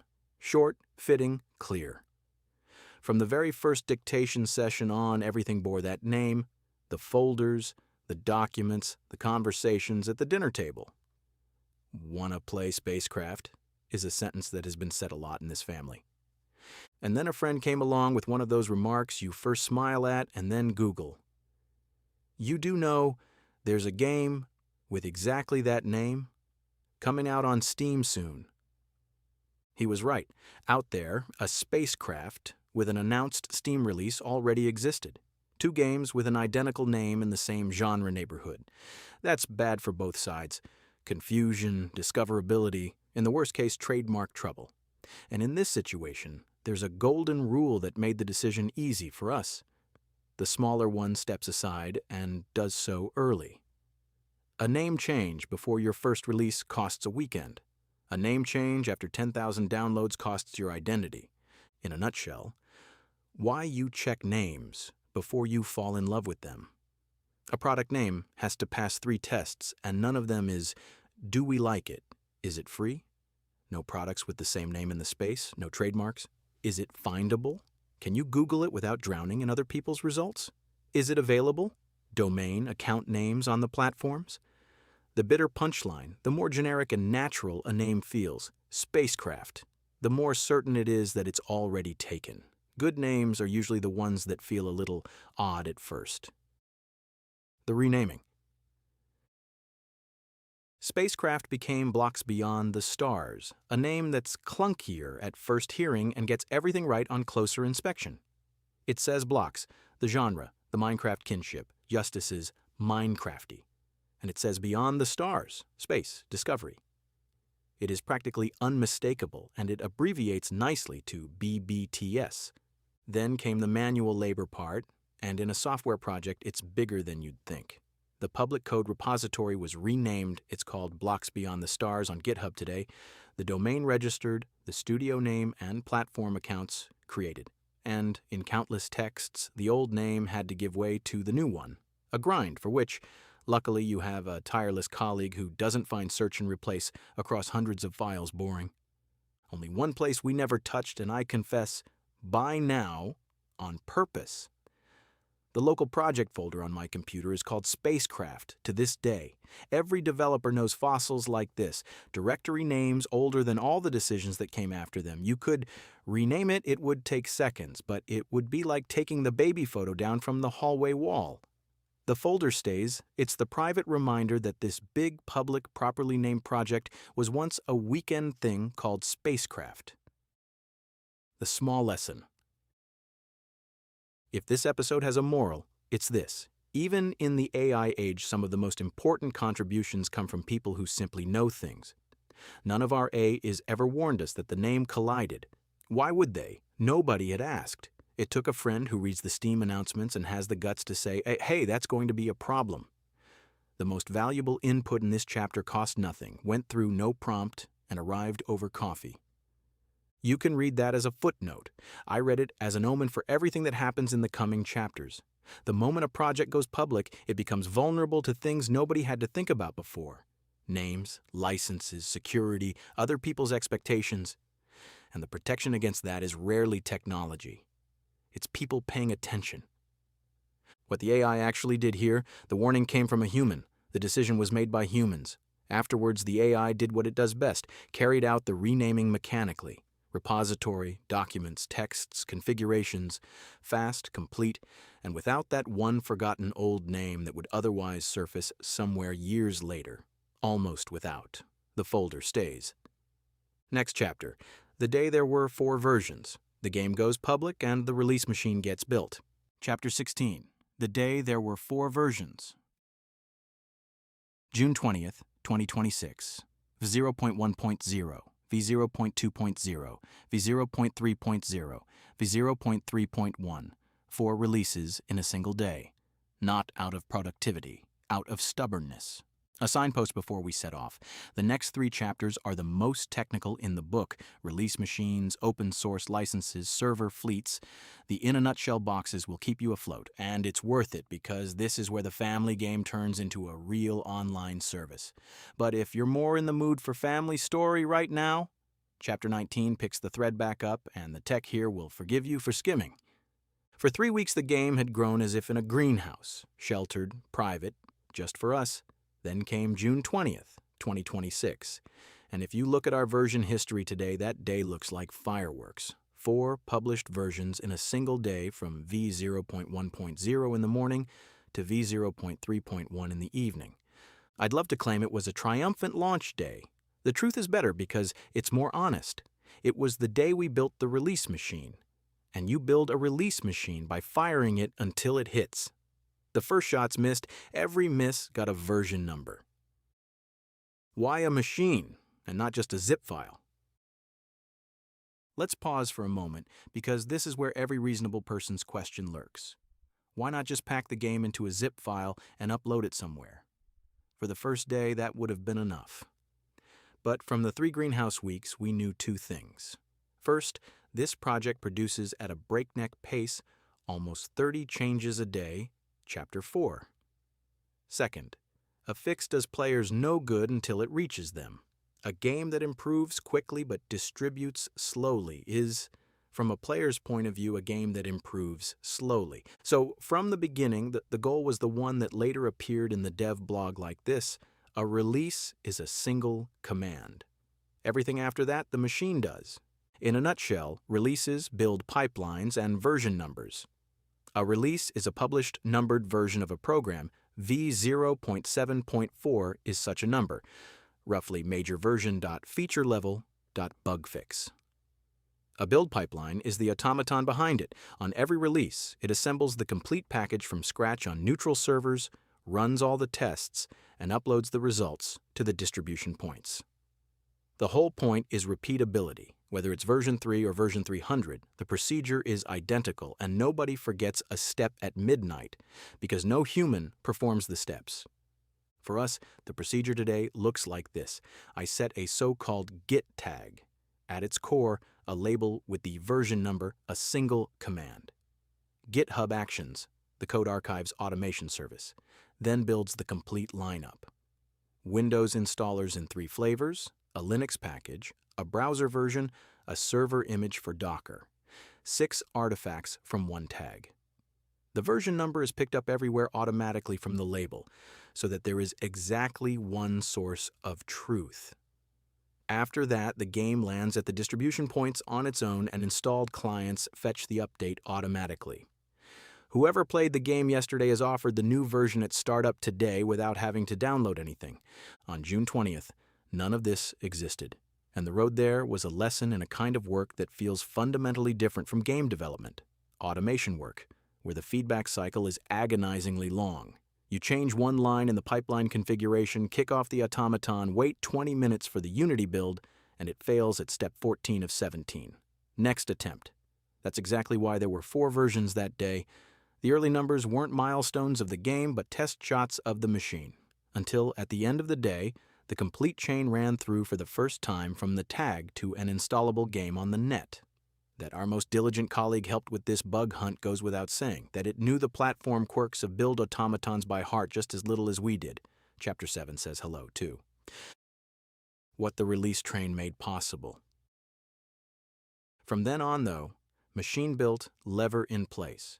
And what happens when a project moving at Chapter 4 speed gets a 1-command release lever is shown by the statistics of the following 3 weeks. 18 releases. On average, a new version every day or 2, each with a changelog, each distributed automatically. One could ask, does a family game need 18 releases in 3 weeks? The answer lives in Chapter 12 and comes with a note. When Justice's test evenings and the first feedback from outside surfaced bugs, the time from found to fixed for all players was often under 24 hours. That speed isn't showing off, it's a promise to the testers. Whoever reports a bug to us and sees it gone 2 days later reports the next one. Whoever hears nothing for weeks stops reporting. Release frequency is the backbone of the feedback culture. The note only works because the machine works through it quickly. One lesson from this era we have to confess anyway, because it's so beautifully banal. More than once we wondered why a long-since fixed bug was still showing up for players.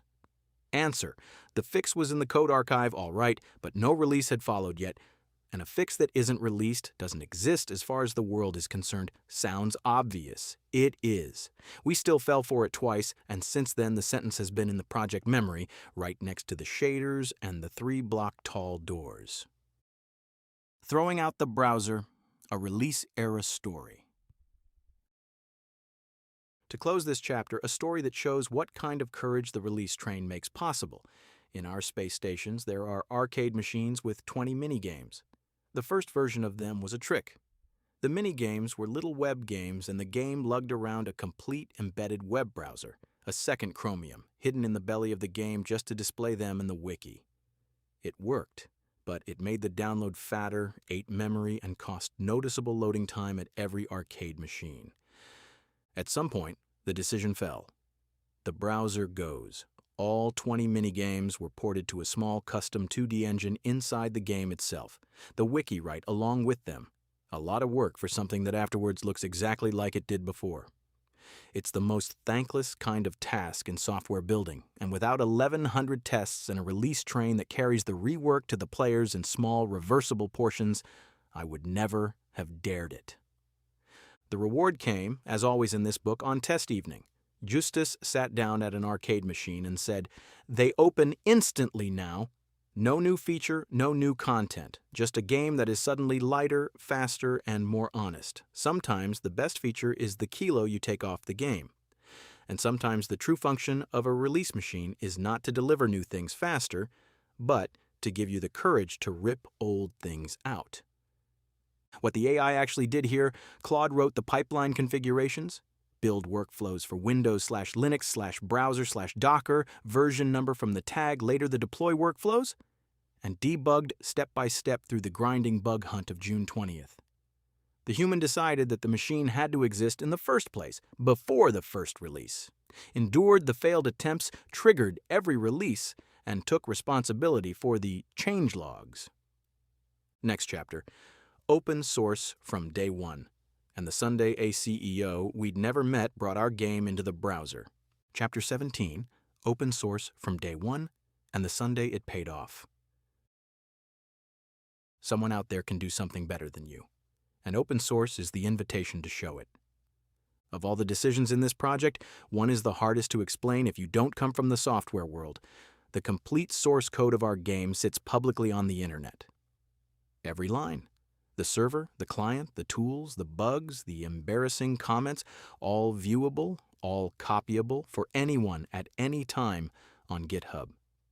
The question comes reliably, why do you do that? Can't somebody just steal your game? This chapter is the answer. And it takes the form of two stories, both of which end with a stranger from the internet giving our family project a gift. In a nutshell, open source. Open source means the source code, the readable blueprint of a program, is public, and a license explicitly permits reading it, modifying it, and passing it on. The opposite model is proprietary. You only get the finished program, and the blueprint remains a trade secret. A huge part of the internet runs on open source software, maintained by a worldwide community of companies and volunteers. And yes, stealing is governed by the license. More on that in a moment. Why open? The unromantic half. Before the goosebump stories, the sober truth, because it's often left out, open source made our project better before the first stranger contributed a single line. Public code enforces hygiene. Passwords and keys sit cleanly in configuration files instead of in the code. Anyone can look inside, after all. The documentation has to be right because strangers read it. Decisions get justified in a traceable way because they can be debated in public. You could say, we bought ourselves the discipline of a team by exposing ourselves to the world public, which, by the way, 99.9% of the time never drops by. But you never know, and that's exactly what does the trick. Added to that was a license lesson we had to learn along the way. We started with the most permissive license of all, MIT. Take everything, do whatever you want with it. Until we realized what that means for a multiplayer game, someone could have taken our code, built a commercial server service out of it, and kept all the improvements for themselves. So, we switched to the AGPL 3.0, whose core can be explained in one sentence. Take everything.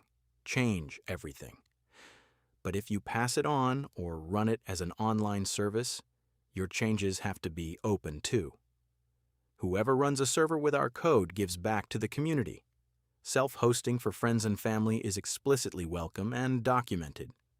The switch cost 2 days, license texts, an automated contributor agreement for contributions docs, and gave the project the foundation on which you can tell strangers with a clear conscience, join in. It stays open, and we meant join in literally. The game itself has a join in button that explains how to contribute. The invitation is built in, and everything went much faster than I had dared to hope. I had braced myself inwardly for months of silence, because that's how it usually goes with small open source projects. It took a few days. And then came Cora. Story 1. The first contribution from outside. Cora de la Mouche on GitHub at Corarona appeared in our project at the end of June, and didn't bring along some polite little typo fix, but rather something that sat far down our wish list because it was simply too big for us, a complete native Linux port. No compatibility trick, but real Linux support, a dedicated launcher project, the build scripts carried over to Linux, the release pipeline extended with Linux packages, documentation to go with it. Over 3 days, the contributions moved into the project, and ever since, every single release ships with a Linux package, built on the foundation Cora laid. I remember the feeling when the contribution came in, and it wasn't primarily joy about Linux. It was this strangely solemn thing. Out there, a person we have never met put evenings of real-life time into our child's game, voluntarily, skillfully, as a gift. We recorded it in the release, the way you record such things. Version 0.6.0 officially bears the nickname Our First Contributor. And in the dev blog stands the sentence that has been our short case for open source ever since. We would have built this ourselves eventually, probably worse and certainly later. Someone out there can do something better than you. Open source is the invitation to show it. Story 2, the Sunday. And then, not even a week later, the story that in this family is now simply called The Sunday. It began, the way Ring 3 of Marketing plays out, Chapter 20, with a comment on Reddit. Under one of our posts, someone wrote, in essence, "Look, I put it on glitch.io, you can play it in the browser." Pause on that for a second. A stranger had not just played our game. He had taken it, brought it into the browser, put it up, and running somewhere, and casually left us the link. Then came the part that moves me to this day, a pull request in our repository. Inside, the finished browser port as a contribution, WebGL plus database support. And with it, a question of disarming politeness in essence. Hey, it's okay if you think it's too early to add another client to the project right now. Here is someone giving a stranger's family project a complete port and apologizing in advance in case the gift comes at a bad time. That's what open source culture looks like when it's good. Who was that anyway? Finding out cost me, fittingly for this book, first of all, a round of ChatGPT research on the commit author. Result? The name behind the contribution was Devin Dixon, a CEO from the USA with a game platform of his own. A company chief had taken his free time on a Sunday afternoon, his time zone, to bring a 10-year-old's game into the browser. I wrote to him on Reddit and thanked him. He never asked for anything more in return. And Eustace? Completely beside himself, and I'll ask you to take the child's perspective for a moment because it is the heart of the story, and Eustace put it best himself. Someone from America whom we don't know and who helps us in his free time to make the game better, insane. You cannot illustrate self-efficacy any better. A 10-year-old's idea was good enough that an adult on another continent, unprompted, builds on it. On a weekend. The Sunday port did not become a footnote. The browser version is an official part of the project today. Play in browser on our website carries on the lineage of that pull request. What we built out of it is told in Chapter 18. And the another client it was supposedly maybe too early for, it was exactly on time. The contributor list as a family photo. Whoever looks at our project's contributor list today finds there, alongside Cora, Devin, and a friendly person named Makbul Ahmed, who dusted off our German translations, several entries of me, among others as AI_cat_coder, in case you suspect a mysterious AI identity behind that name. I wish, but the resolution is more mundane and dearer to me. I love cats. We have 2 tomcats at home, hence the name. And in that mundaneness lies the actual punchline this chapter should end on. The AI does not appear in the contributor list at all. Many thousands of lines it wrote moved into the project, but always under my name with my sign-off on my responsibility. That is how it should be, and not out of the machine's modesty, but out of the human's accountability. That list holds the people who stand behind their contributions. People from several countries, 1 family, 2 tomcats as namesakes, all working on the same game. I couldn't think of a better family photo for this project. What the AI actually did here little, and that is the point of this chapter. The license decision, the invitation, the trust. Human. The gifts from Cora and Devin, human in the best sense. The AI reviewed and integrated the contributions as they moved in. Outside code runs through the same tests as our own. Chapter 6 applies to everyone, and mechanically carried out the license switch. But this chapter is about the one resource no model generates: people who join in voluntarily. Next chapter, a small server for a small fleet. What happens when a family project suddenly runs an online service? Chapter 18, a small server for a small fleet. €5 a month. For that you get a portal, official worlds, a container fleet monitoring with 144 alarms, and the responsibility that all of it runs when other people's kids want to play. Up to this point in the story, our game ran on computers that belonged to us. Whoever wanted to play along needed someone in the house to start a server. That is perfectly fine for a family game, and it is the moment where most hobby projects sensibly stop. Because the next step changes the nature of the project, a service on the internet that runs while you are asleep. This chapter tells how a family project took that step, with a rented €5 server, an AI as system administrator, and a few principles that have proven themselves. The rental of VPS. In a nutshell, servers, VPS, and the cloud. A server is simply a computer that runs all the time and is reachable over the internet. You can rent a whole one, or a VPS, virtual private server, a partitioned share of a big machine in a data center with its own resources and full control, starting at a few euros a month. The cloud of the big providers is the same principle, with more convenience, more magic, and bills that grow along with you. For us, the Raspberry Pi philosophy from Chapter 2 applied. Start small, set limits, measure. Our entire online world, the player portal, the official worlds, all player-created worlds, runs on a single small Linux VPS for around €5 a month. No data center, no 5-figure cloud bill. That this works is not sorcery, but the late dividend of an old decision. A server that, per its spec, has to run on a hobbyist board is bored on a real VPS. The machine was set up the way everything in this book is by now, in dialogue with the AI. Claude configured the basic hardening before the game came anywhere near the server. A firewall that opens only the necessary doors, fail to ban, which locks out automated break-in attempts, access only with a cryptographic key instead of a password.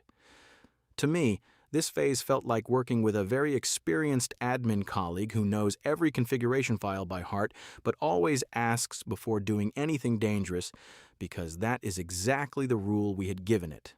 Only one trade traditionally ran through ChatGPT, the DNS setup, that mapping which turns blocksbeyondthestars.com into our server's address, managed at Cloudflare. In a nutshell, DNS, the Internet's phone book computers find each other via numeric addresses, IP addresses. DNS is the worldwide phone book that translates names like blocksbeyondthestars.com into those numbers. Whoever owns a domain maintains its phone book entries themselves, and a wrong entry means the world can no longer find your website even though it's running. Hence the respect with which DNS is spoken of in this house.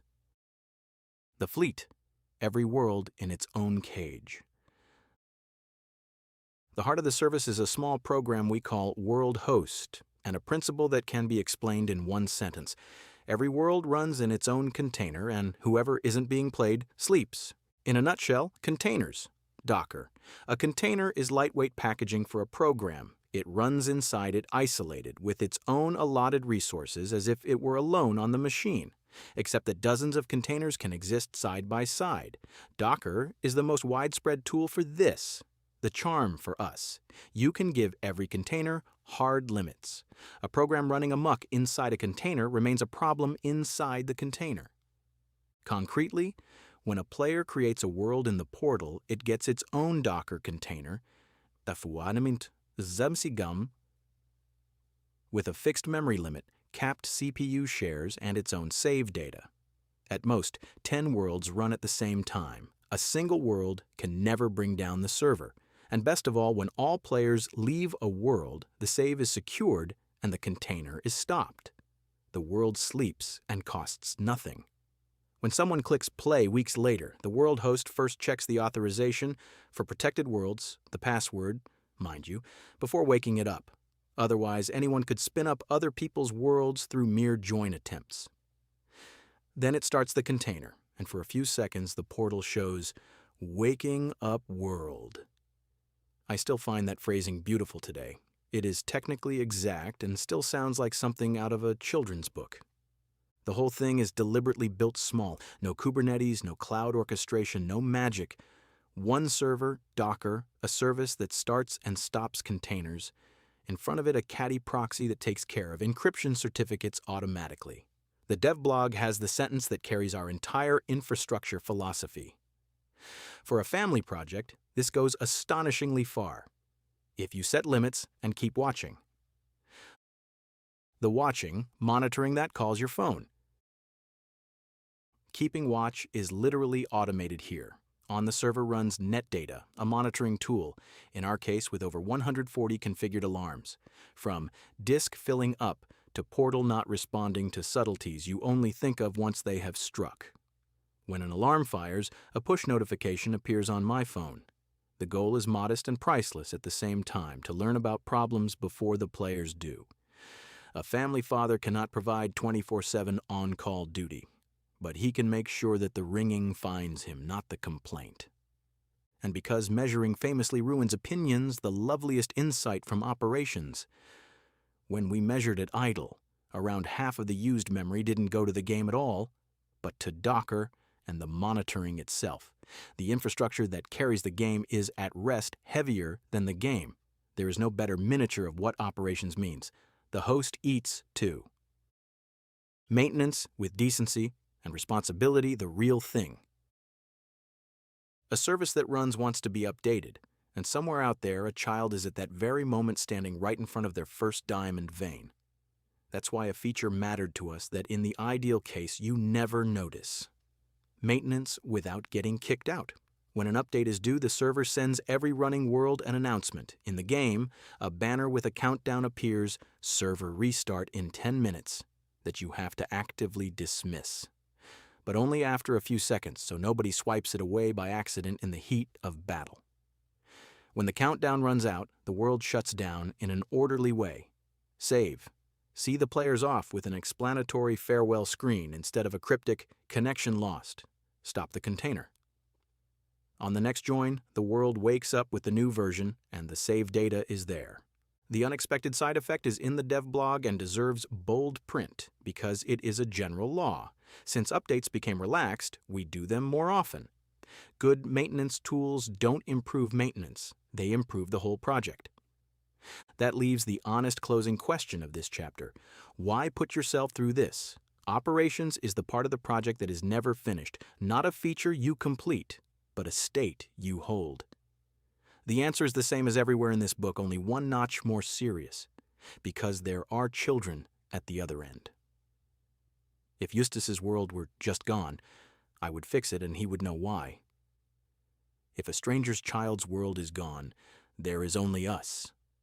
And that is what the limits, the alarms, the farewell screens are for. Responsibility is what remains of enthusiasm once you make it permanent.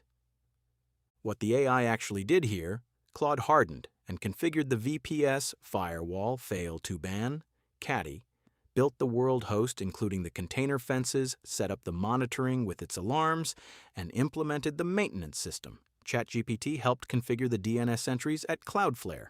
The human decided that the service should exist at all, the actual threshold, set every limit, RAM, CPU, number of worlds, routed the alarms to his own phone, and carries what no AI can take over, the on-call duty.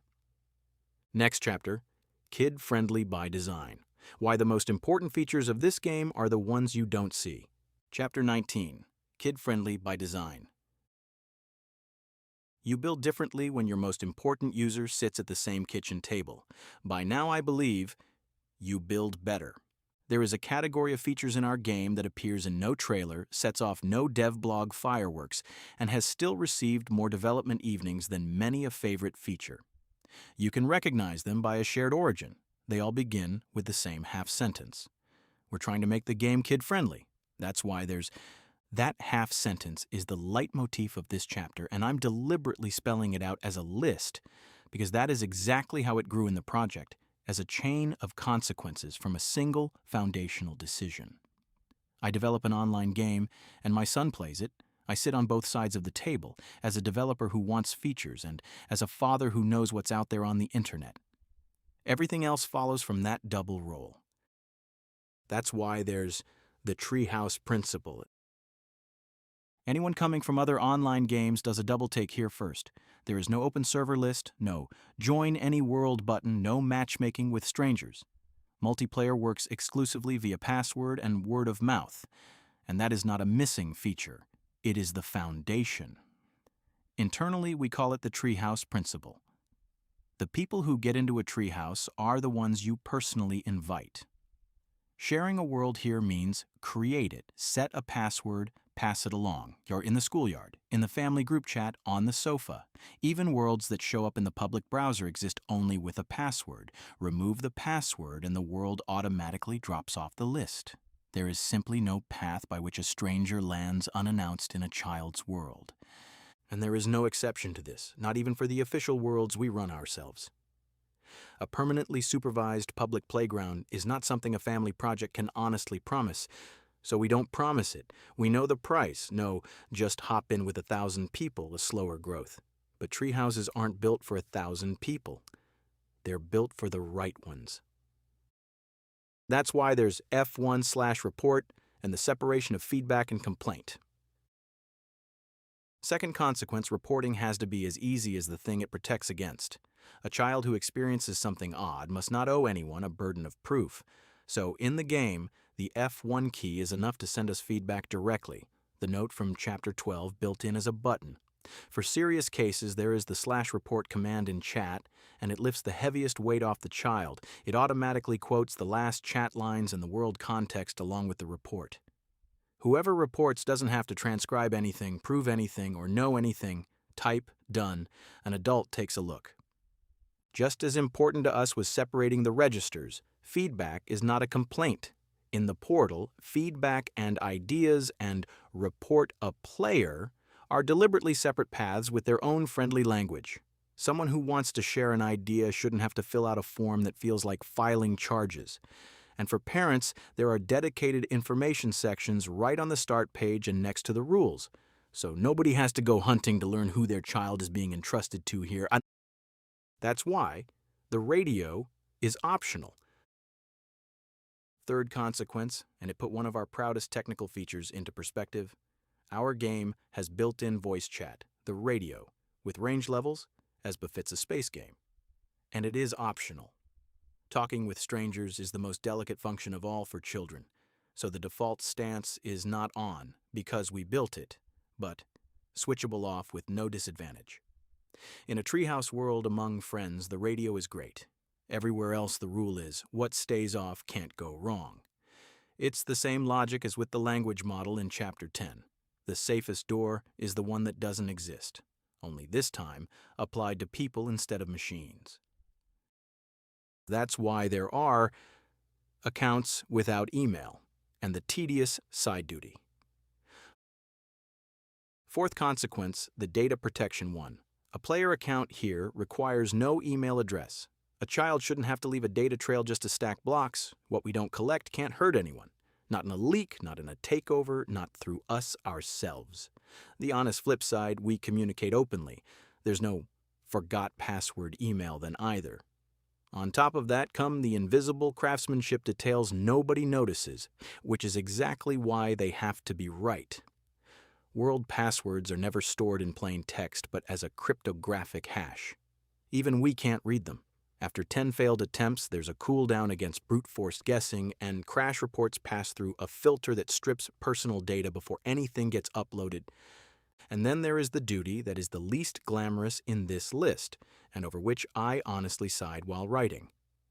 There is a privacy policy and a legal notice. Real ones, legally proper, linked on the website. The tedious side duty, as it's called internally. Nobody builds a space game because they love legal texts. But a service used by other people's families has to have these texts, period.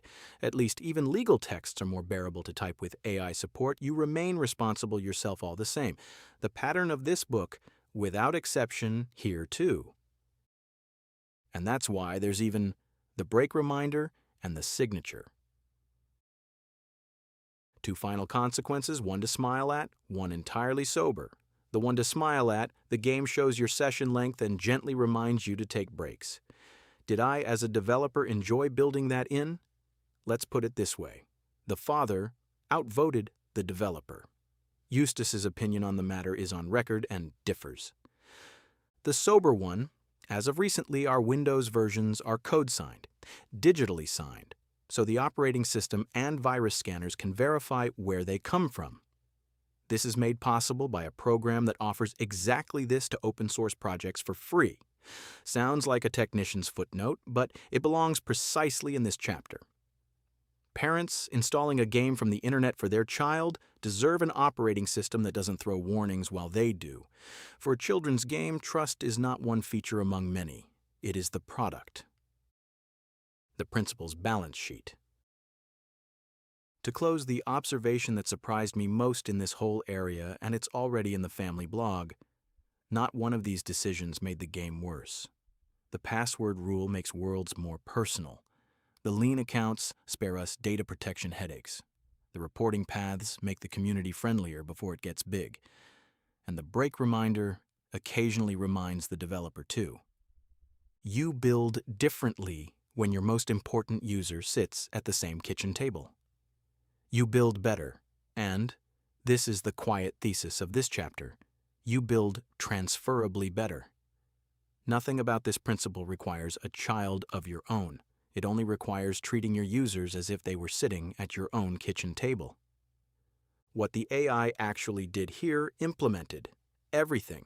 Password hashing, rate limits, /report, including chat context, portal copy, PII filter, the maintenance and signing integration, even drafts of the legal texts. Decided. Nothing. Every "that's why there's" rule in this chapter is a parenting decision that was handed to a machine as a requirement. Kid-friendliness cannot be generated. You can only order it and then have it built very well. End of Part 5. Part 6 turns the viewing direction around. How does the world even find out this game exists? Marketing with 3 AIs, a withereditch.io, and 28 YouTube videos in 30 minutes. Chapter 20, Marketing with 3 AIs. A game nobody finds is a diary with graphics. At some point, every project that wants to be public faces the realization developers like least. Building is half the work. The other half is being found. And while everyone can by now picture AI helping with the building, the second half is the quieter part of this story. Even though for us, it ran just as consistently AI supported. Just with different colleagues, this chapter is the tour through our Reach workshop, a home base, an automated blog, an AI as social media strategist, a campaign on other people's lists, and one honest defeat. The home base, a website of our own. The first decision was old-fashioned, and I'll defend it against any trend. The game's home is its own website, blocksbeyondthestars.com, not a profile on some platform. Platforms change rules, algorithms, and fees. A domain of your own belongs to you. On the website lives everything someone who hears about the game needs. The game itself. Download for Windows and Linux or play in browser with one click. The dev blog, the rules, the note for parents, and a page that carries our actual project goal. Join in. Testers, developers, creatives. Let's make the game great together, it says there. It is meant literally. The end of the book belongs to that sentence. The site is built on a site builder system, Wix, deliberately. This project's engineering energy belongs to the game, not to the website's underpinnings. But even this supposedly handmade part of the project is, in truth, an AI relay race, and the lineup is familiar by now. Planned the website I did first with ChatGPT, page structure, what belongs on a game website for families, in what order, what goes in the menu. Written it was by Gemini. The marketing department got to show what it can do. And translated, the finished site was by the translation AI built into Wix itself, so the English version of the website comes from a fourth machine that hasn't appeared in this book at all so far. 3 A's for a site builder website. curated, assembled, and approved, as always, by a human at the kitchen table. One detail of the website is, beyond that, genuine engineering work, and it is my favorite example of how far consistently AI goes with us. And because this book preaches transparency, an anecdote belongs here that I could just as easily keep quiet, which is exactly the reason to tell it. The blog only went online when the project was already weeks old. The articles about the early events were written in retrospect, and so that the blog chronicle would read naturally, we backdated the publication dates of the retroactive articles by script. Each post got a date next to the release it covers. That script, too, was of course written by the AI. Even our historical revisionism is automated.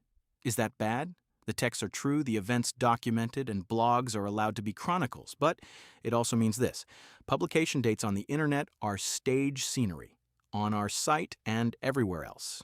The real chronology of this project isn't in the blog.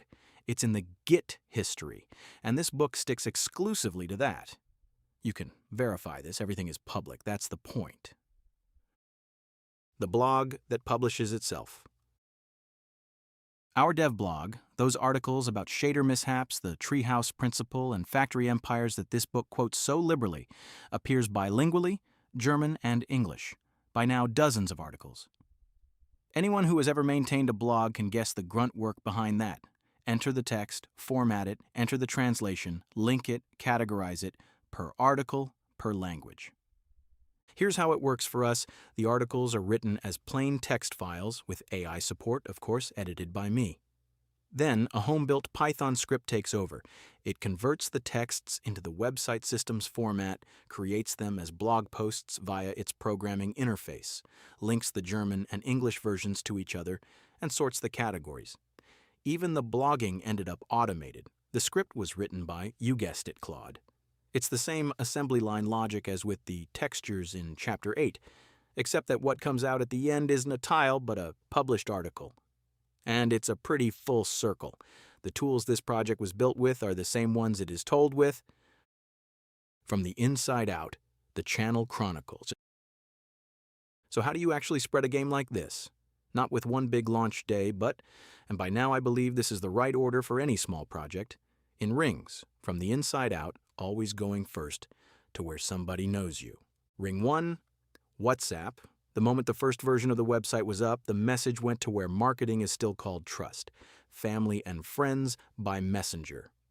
Look what Justus and I built, with a link. That is the most honest audience in the world. They click out of affection and judge mercilessly anyway. Relatives are astonishingly close to Reddit level there, just more kindly phrased. Ring 2. Work. Then, targeted promotion among my work colleagues, people who build software themselves and know what they're looking at. From this ring, incidentally, came the most productive single tester in the project's history, Bastian and his first hour report from Chapter 12. Colleagues are doubly valuable as an audience. They don't just play, they also understand what they are praising or picking apart. Ring 3. The open internet. And finally Reddit, which the next section is about, and you can already guess from the tone. The transition from Ring 2 to Ring 3 is the moment the water gets colder. Alongside all this, in parallel, came the scattershot attempts in every direction, and I list them honestly with results. Wrote to YouTubers, several, each with a personal message. Response so far, none. That is normal and sobering all the same. Content creators drown in such requests. It's here so nobody believes everything worked for us. LinkedIn, yes, really. The father-son AI project is surprisingly well received there because it reads professionally. The Career Network was more interested than many a games forum, and Facebook, above all, a post in a local group here in Traer. The charm of the local. There you aren't an AI project, you're the family from around here who built a game. Local beats viral when you're small. The GitHub project lists the most deliberate of these channels, get their own section below. But the pattern that carries this chapter is already emerging. The closer the channel was to real relationships, the better it worked. WhatsApp beat LinkedIn, LinkedIn beat Reddit, and the local Facebook group probably beat everything combined, measured in warmth per click. The strategist, Gemini. For the question of where to talk about the game, we brought the third big AI onto the team. Gemini became our marketing department. The job profile: develop a social media strategy, which platforms are worthwhile for a family voxel game, which subreddits, topic forums on Reddit, are the right ones, and what tone they expect, what makes a good post there, which ideas generate reach beyond the same old, same old. Plus drafting concrete posts. Why a dedicated AI for this of all things? For the same reason you don't have the electrician do the painting. Marketing copy is its own craft with its own law, hooks, length, community etiquette, a Reddit post that smells like advertising is dead before it reaches the bottom of the page, an AI that you deliberately brief as a strategist thinks of things a developer brain doesn't think of at 11 at night, of individual subreddits' self-promotion rules, of the difference between show your project Thursdays and normal days, and of the question of which story you're actually leading with. In our case, the obvious one. Not new voxel game, but father and son build a game with AI. The cold shower. AI is a trigger word on Reddit. Before this chapter gets to the quieter successes, an experience belongs here that caught us cold, and that anyone going public with an AI project in 2026 should know about. In many online communities, Reddit first among them, AI is not a selling point, it is a bogeyman. The irony of our situation, the most honest thing about our project, that we say openly how it was built, is precisely its biggest handicap there. A post that so much as mentions developed with AI draws reflexive, sometimes toxic rejection in many forums. And because that sounds abstract, here are our two real experiences laid side by side. Experience 1, the good one, in the subreddit r/AI Games Dev, a community explicitly devoted to AI-assisted game development, the project got lots of positive feedback. Interested questions, encouragement, real exchange, you can already guess we had hit the right bubble. Experience 2, the instructive one from the subreddit r/whiff of AI about it, an open source game, fully inspectable, AGPL licensed, exactly the kind of project the forum exists for. Deleted because of the tool it was built with. Take a moment to picture the irony of all things, the open source world, whose biggest players, Microsoft and company, massively provide open source and have long been coding massively with AI, like practically the entire software industry, bans from its forum every project that owns up to it. From the same corner came the most poisonous comment in the project's history. I was devaluing the work of humans by asking for help with an AI project here. And was I prepared to pay for the labor time? My follow-up question, whether the author himself had ever paid an open-source developer for open-source software, went, surprise, unanswered. I tell this without bitterness, but with the observation that follows from it. The outrage was not a position that could withstand a question. It was a reflex, and reflexes don't debate. The finest irony of this episode, however, is supplied by a machine. My marketing department, Gemini, had long since advised me about exactly such comments. In essence, let it go. It only costs you pointless energy. Put your time into the positive side of communication instead and focus on the project. I didn't listen right away. The urge to answer unfairness is human, and that's exactly what makes it so expensive. By now, I take the advice to heart. It is the one place in this book where the AI was the more level-headed part of the team. The lesson behind it is structural, and then we'll let the topic rest. Reddit is not a public. It is an archipelago of bubbles. For every opinion, there is a forum where it is consensus. Step into the wrong bubble and you get deleted or attacked, often before anyone could discuss anything. The anger has a real core. These communities genuinely are drowning in carelessly generated stuff, and creative people have real existential worries, but it no longer distinguishes between spam and a family project.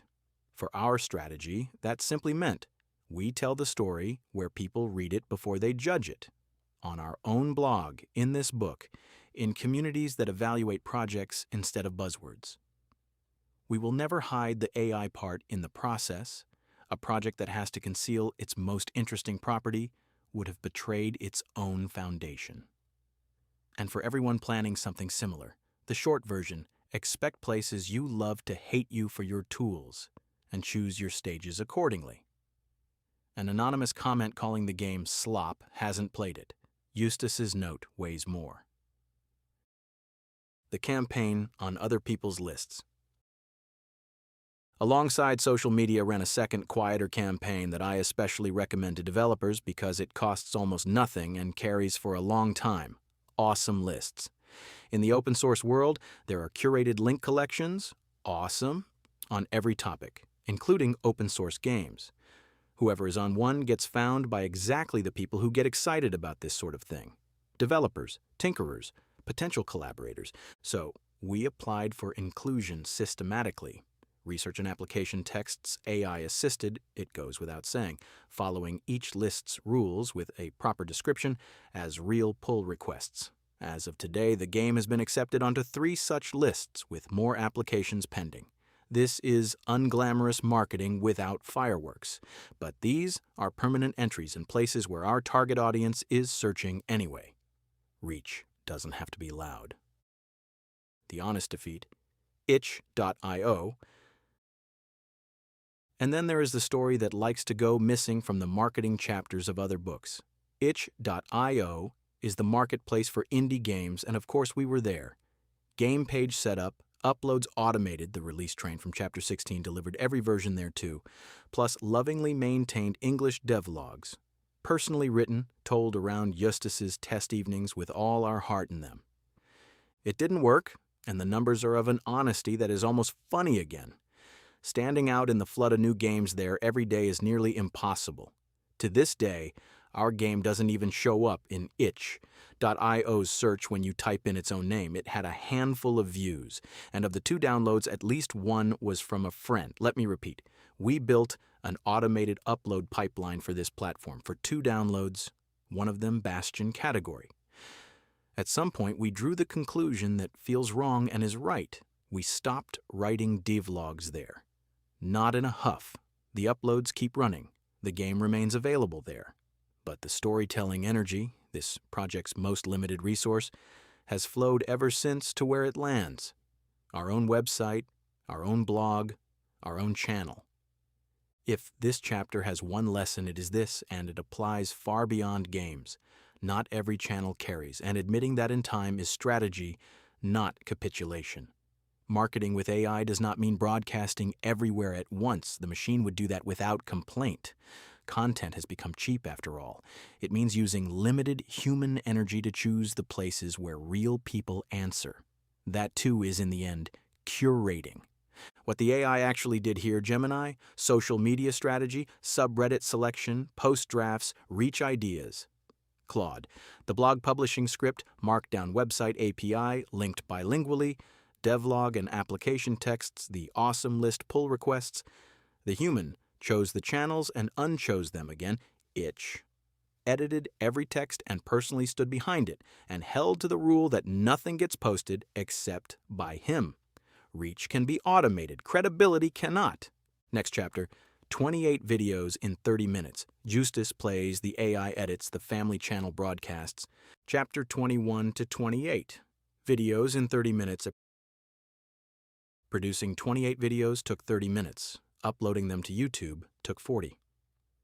Of all the workshop stories in this book, the following is the one I tell most often when someone wants to know what AI tools really change in everyday life.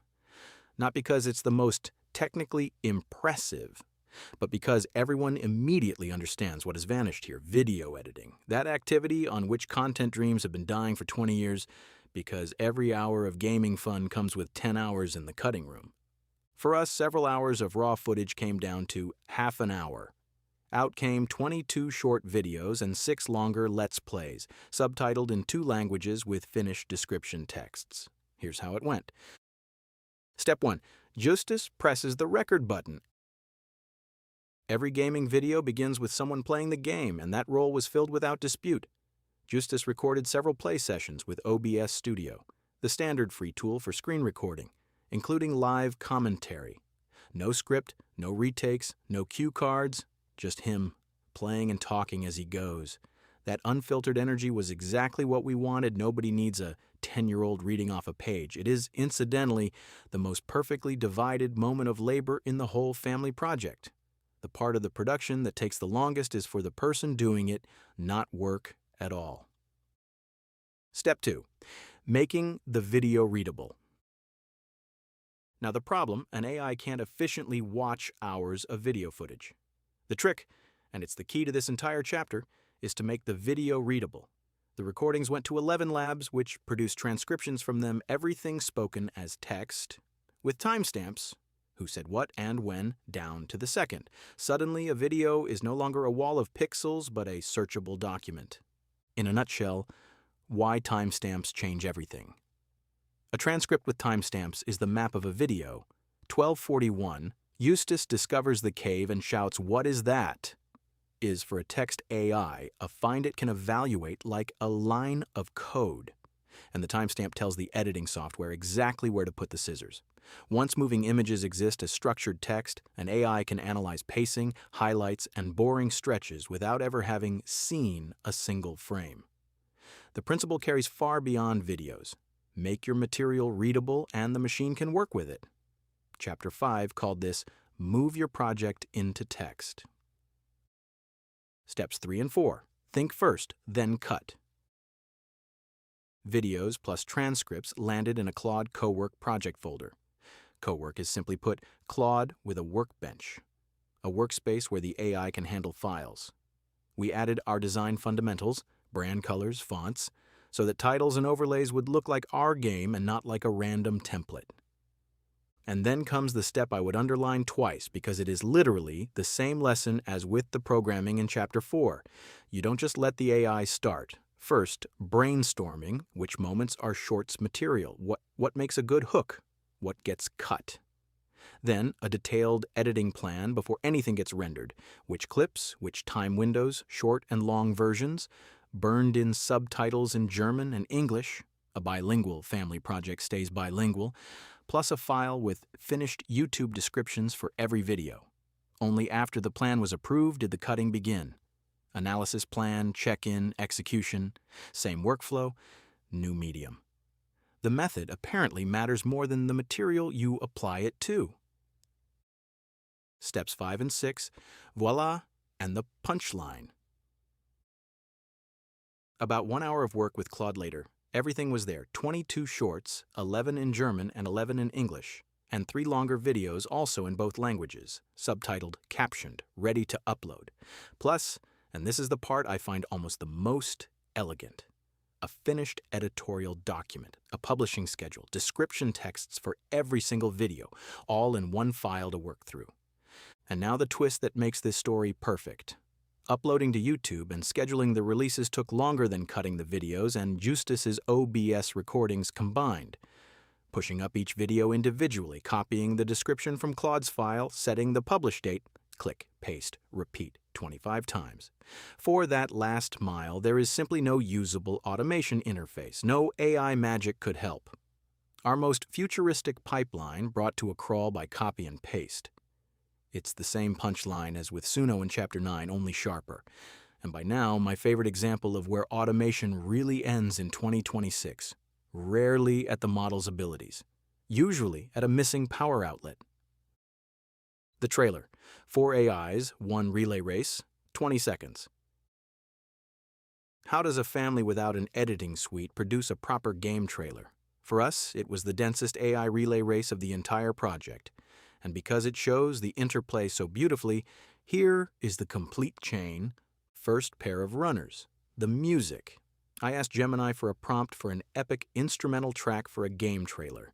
The marketing department describes, the house band plays. I gave the prompt to Suno, which generated the track. Second runner, the editor. Track and assignment went to Claude Cowork. First, trim the song to 20 seconds, trailer length. Then I laid out the video footage we already had anyway. The Let's Play recordings, along with the audio transcription in which Eustace narrates what's happening. That audio track was precisely the key that, using Eustace's own words, Claude could identify which moments belonged on screen. The rules of the race, as always, the plan before the cut, and the requirement to match the visual style of the already existing YouTube videos text overlays look, so the trailer would look like it came from the same house. After that, it took 2 more iterations until the timing of the overlay sat right with the music, and the trailer was done. And the most annoying part, you can guess it, as always, putting it on YouTube. Upload by hand, paste the description by hand, which Claude had, of course, long since written and placed in a file. Four AIs deliver a trailer, and the human spends the longest step of the process copying text into a web form. If there is ever a monument to the state of automation in the year 2026, I nominate this scene. The channel, Family on Air. That leaves the question of where all this broadcasts.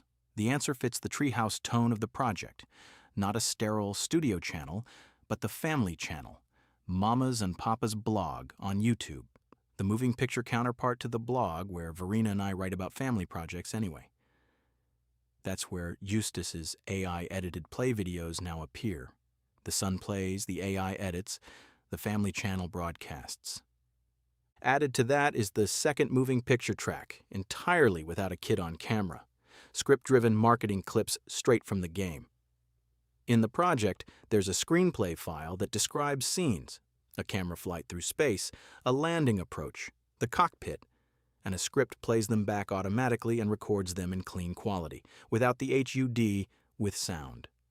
Trailer raw material at the push of a button, reproducible anytime, fresh after every graphics update. In terms of marketing impact, all of this operates on a modest family project scale, and that's fine. The real value lies elsewhere. There now exists a growing, moving archive of this project, a 10-year-old playing and commenting on his own game captured in the summer it was made. Even if no algorithm ever surfaces it, for 2 people on this couch, it will someday be the most valuable footage in the world. What the AI actually did here, ElevenLabs, transcription with timestamps. The step that makes video readable for a text AI. Claude, co-work, analyzed the material using the transcripts, created the editing plan after approval, cut 28 videos burned in bilingual subtitles, wrote the descriptions. The human, Eustace, delivered the only thing that can't be generated, real play with real enthusiasm. Marcel curated the highlights, approved the plan, and clicked upload 28 times. End of part 6. Part 7 takes stock.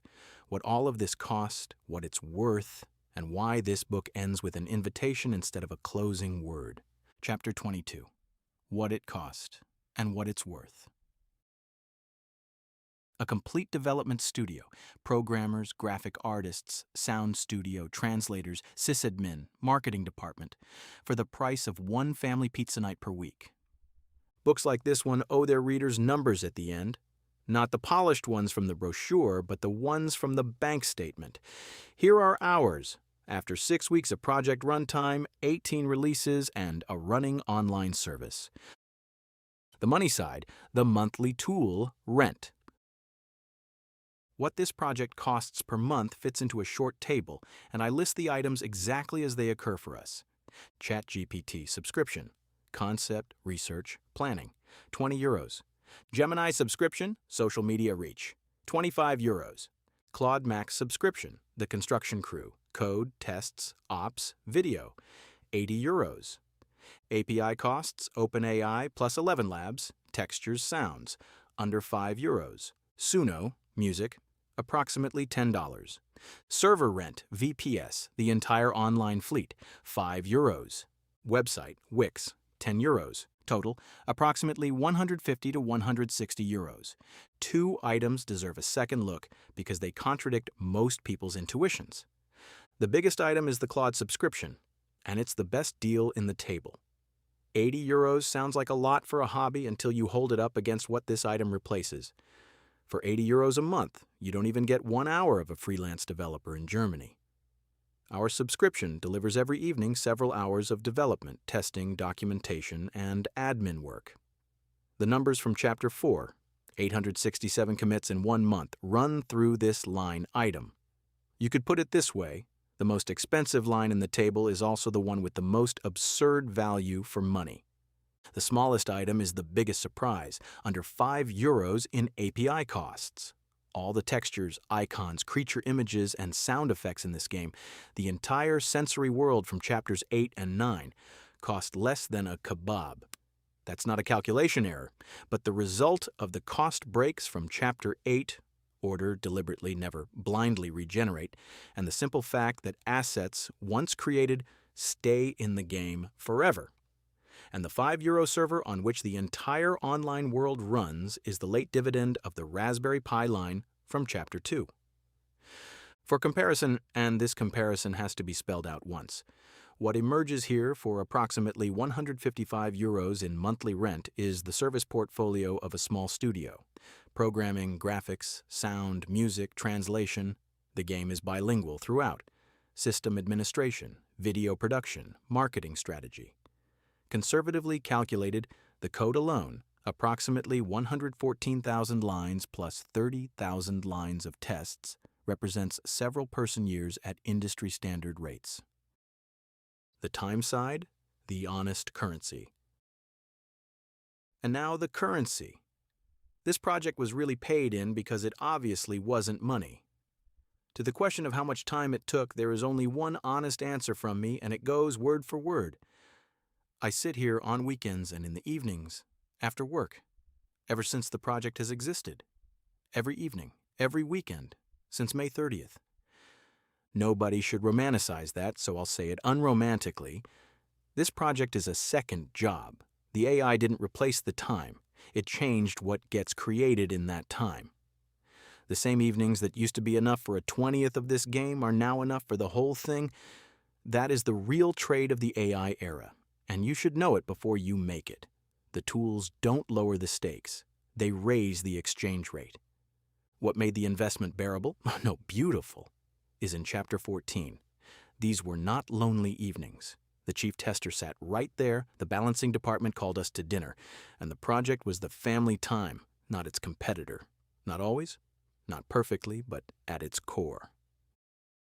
The other side of the ledger. What stands against all that? The countable things first, and I write them down as honestly as they are, because this book isn't selling a hit, it's selling a path. As of mid-July 2026, 6 weeks after the project began, a published free open-source game in 18 versions on 3 platforms and in the browser, 21 stars on GitHub, 289 repository views, around 240 visits to the website, 3 external contributors, 5 playtesters we know of, and on the official online worlds, none yet.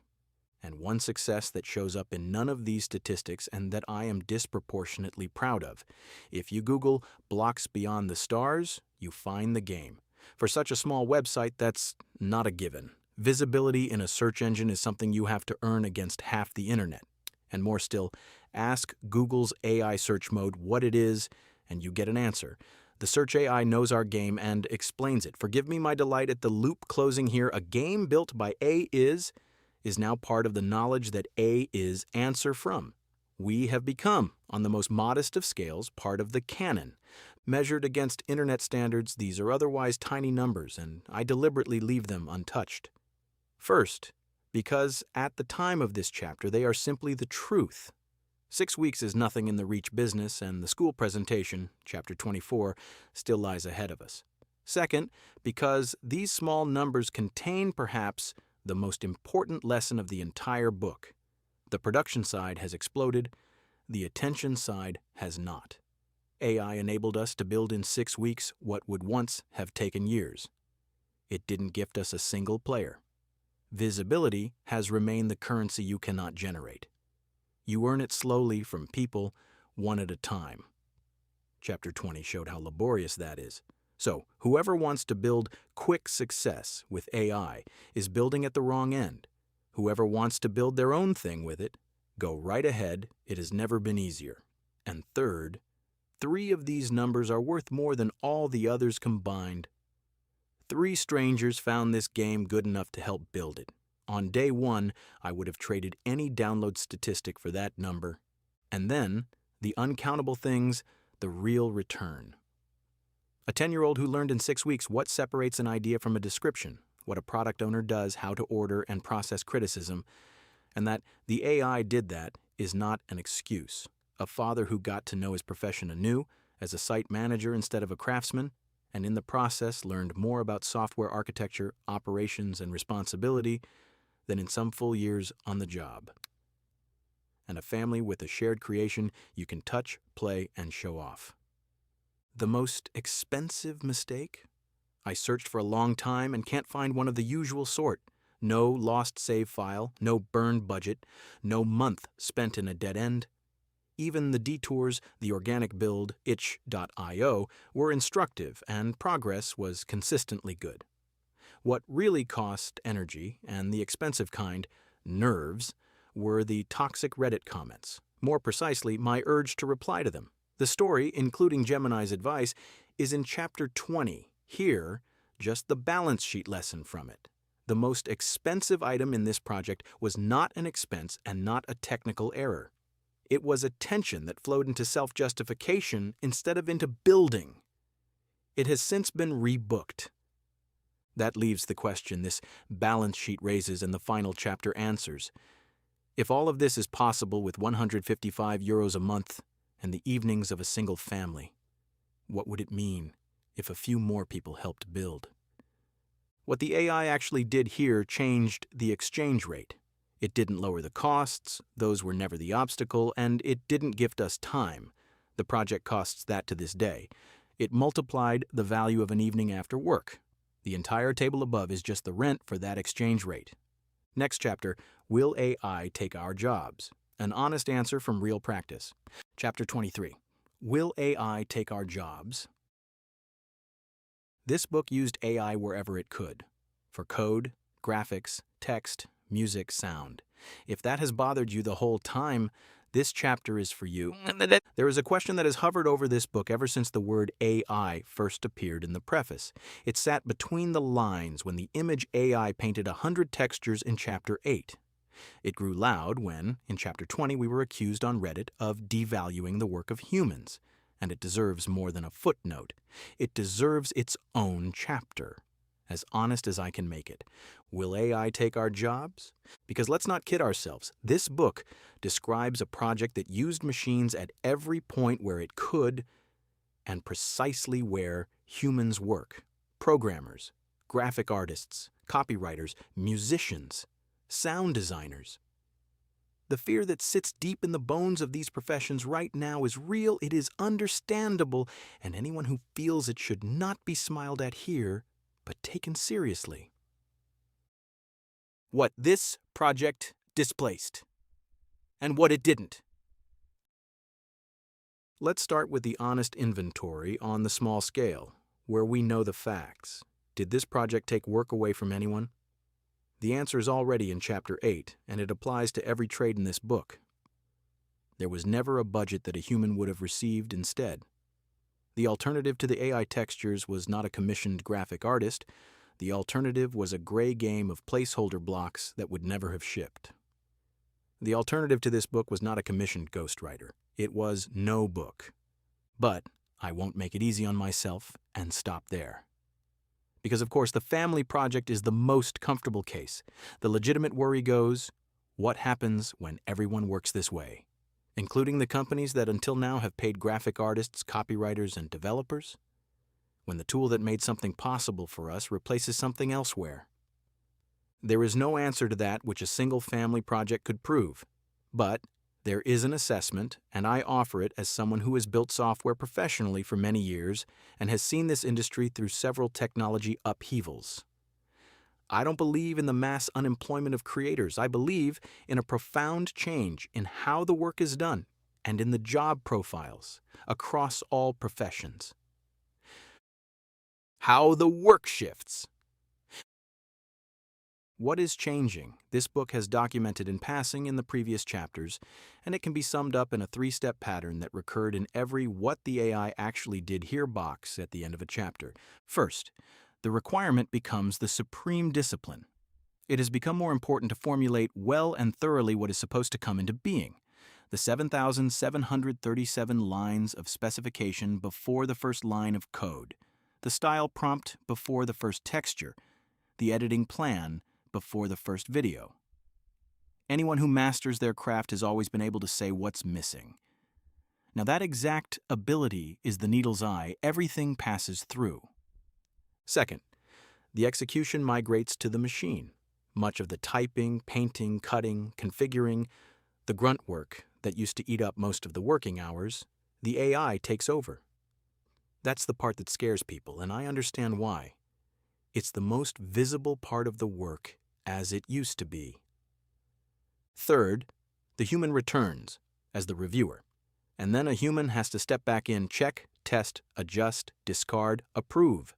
The energy fence hum that went back 3 times, the organic build that was cut entirely, the 1100 tests whose list a human reads. This part doesn't shrink, it grows because more gets created that has to be checked. What emerges is a new job profile, and it is more demanding, not less demanding, than the old one. You need the detailed domain expertise, because anyone who doesn't understand the subject matter can neither order well nor evaluate what they get. And you need at the same time the broad overview of your own field wise, because the AI tool only unfolds its power when you know where in the big picture it is currently working. The specialist who can only do their one-hand movement will have a harder time. The professional who has mastered their field and can steer the machine will be more sought after than ever. In a nutshell, why tool upheavals rarely kill professions, but always change profiles. The software industry has been through this several times. Compilers made handcrafted machine code obsolete. Frameworks replaced boilerplate. Site builders replaced handwritten websites. Each time, a part of the craft became worthless, and each time, the industry grew afterward because more people could build more and expectations grew with them. What disappeared was never the profession. It was each era's definition of what the real work in it was. What I would actually say to skeptics. When I sit across from a graphic artist, a copywriter, a colleague with this fear, I don't say, it'll be fine. Transitions hit people unevenly, and anyone watching their niche shrink takes no comfort from statistics. I say 3 more honest things. First, your expertise has not been devalued. It has changed hands, from the executor to the commissioner. Everything you know about good typography, clean code, solid dramatic structure, you still need, just at a different point in the process, when formulating and when reviewing. The AI in this book never decided what was good. That was done by humans who were able to judge it.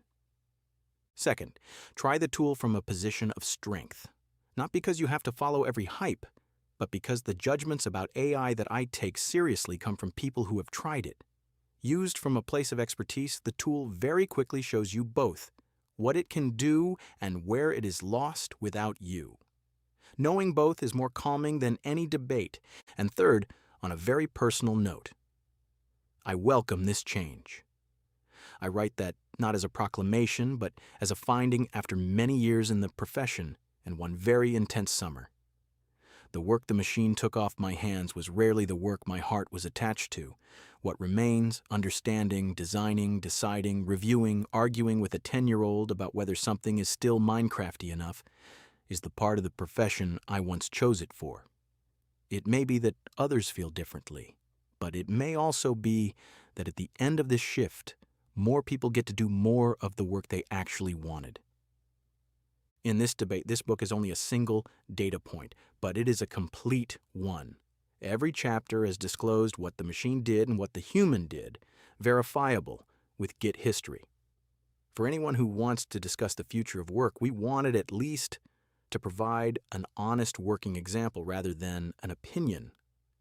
And for anyone for whom that isn't enough of an answer, I'll make the best offer I have. It's in the next chapter. What the AI actually did here formulated this text according to the author's convictions, experience, and career path, discussed in rounds and approved by him. The position itself does not come from a model. No language model has spent years working in the software industry. You could say, the machine co-built the chapter about the future of work exactly the way the chapter describes. Next chapter, a guide to doing it yourself, light, and an invitation. Chapter 24, a guide to doing it yourself, light, and an invitation. Let's make this game great together. from the Get Involved page of our website, and now also from the last page of this book. No field report should end as a how-to. Experiences can't be copied, and what worked for us also owes something to luck, timing, and a very particular product owner. But there is a handful of principles that have run through every chapter of this book, and those are transferable to games, to software, probably to most projects where a human builds with machines. Here they are, one last time, in short form. Sharpen the intent before you build. Make me a cool space game isn't enough. The most valuable part of our project was the 7,737 lines of specification that existed before the first line of code, chapters 1 to 2. AI rewards clarity more brutally than any tool before it. What you describe cleanly turns out impressively good. What you leave vague turns out impressively confident and wrong. Start with the smallest thing that runs, always the MVP first, then the expansion stage, chapters 3 to 4. Something small that runs beats something big that's almost finished, and a child or a customer can only judge what they can touch. Write everything down, the rules, the decisions, the mishaps. The rulebook for the AI, the project logbook, the decision records, the gotcha memory, chapters 4, 5, 7. A project whose knowledge lives in files instead of in heads can be picked up and continued instantly by a forgetful machine and by any new human. Build safety nets, not trust. 1,100 tests, a factory gate that only lets green through warnings treated as errors. Chapter 6. Trust in AI code doesn't come from reading and doesn't come from hoping, but from proofs that are produced anew with every change. Let humans decide, without exception. What gets built, the note. What doesn't get built, the veto. What the AI never gets to see, the user inputs. Where it's the wrong technology, the treasure maps. The most important moments of this project were decisions, and not a single one came from a model, chapters 10 to 12. And treat the machine like good weather. Plan for rain, fallbacks, limits, a human within earshot, chapters 10, 16. The projects that will fail with AI are not the ones that trust it too little. That's the whole guide. The rest is starting. And starting, that was the message of chapter 3, has become cheaper than ever. The distance from we have a precise idea to something is running is measured in weekends. What would I do differently today? The most honest of all closing questions, and I thought long and hard about a clever answer that blends humility with insight. There isn't one. The true answer is short, and I'll write it down the way it feels. Nothing. Not because everything went perfectly. This book has 2 chapters full of mishaps and 1 honest defeat, but because every one of those detours left something behind. The discarded organic build taught us what our game is. The withered itch.io page forced us to build our own home. The all-nighter was the best night of the year, a project where, looking back, you would change nothing is not a flawless project. It's one whose flaws belong to the story. I wish for only one thing, and it's not a look back, but a wish pointed forward, that it continues. What comes next? The game goes to school. And it does continue, in a place that of all the outlooks in this book is my favorite. Shortly before this chapter's editorial deadline, I had a conversation with the remarkably engaged principal of Eustace's school. The result, right after the summer break, we get to present the game to the students, with exactly the goal this last page is about, winning more fellow builders for the open source project. And who knows, maybe it will even become its own school club or game development blocks beyond the stars. You have to let that sink in for a moment, because here the biggest arc of this book comes full circle. A boy comes to his father one evening with a Gameboy clone, chapter 1.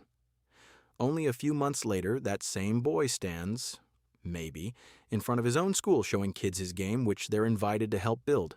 The playtests that will come out of it, finally the real kid playtests that chapter 12 promised, the ideas, the notes, maybe the first student contributions, that is the next season of this story. By the time this book is published, it will hopefully already be underway. Alongside that stand the smaller outlooks, the game will keep being developed. The rhythm of evenings and weekends has no intention of stopping, and Eustace's idea list grows faster than anything can ever be built. A small merch shop is in the works, non-profit because a game with its own t-shirt is simply more real. And this book itself may, we'll see, find its way to a large online bookseller. The invitation. And so to the last page, which is not a summary, but what our website says under Get Involved. Just more personal here. And this book is told what a family can build with a few AI subscriptions, a €5 server, and their evenings. But along the way, it is also told what happens when others join in. A stranger gave us the Linux port. A CEO gave us a Sunday in the browser version. A colleague gave a boy a handwritten game review. The best chapters of this project were written by other people, and that is exactly why this book ends not with a closing word, but with an invitation. We're looking for fellow builders, testers who take the game apart with their kids and write us notes. F1 is all it takes. Developers who feel like doing Unity, C#, or simply a friendly open-source project. The complete code is open, the entry hurdles are documented, the contributor agreement is one click. Creatives who build worlds, spin stories, take screenshots. Families who simply play and tell us how it went. The path is short and is mapped out in Chapter 17. Website GitHub. Your first own world, your first own contribution. Cora and Devin have walked it ahead of you. Proof that it works. The game is free, open source, and will stay that way. It belongs to a family and, in the best sense, to everyone who helps build it.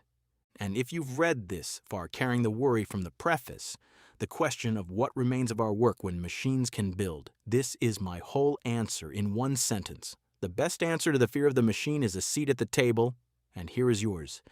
Let's make this game great together. blocksbeyondthestars.com, github.com/MarcelD, 23/ Blocks Beyond the Stars.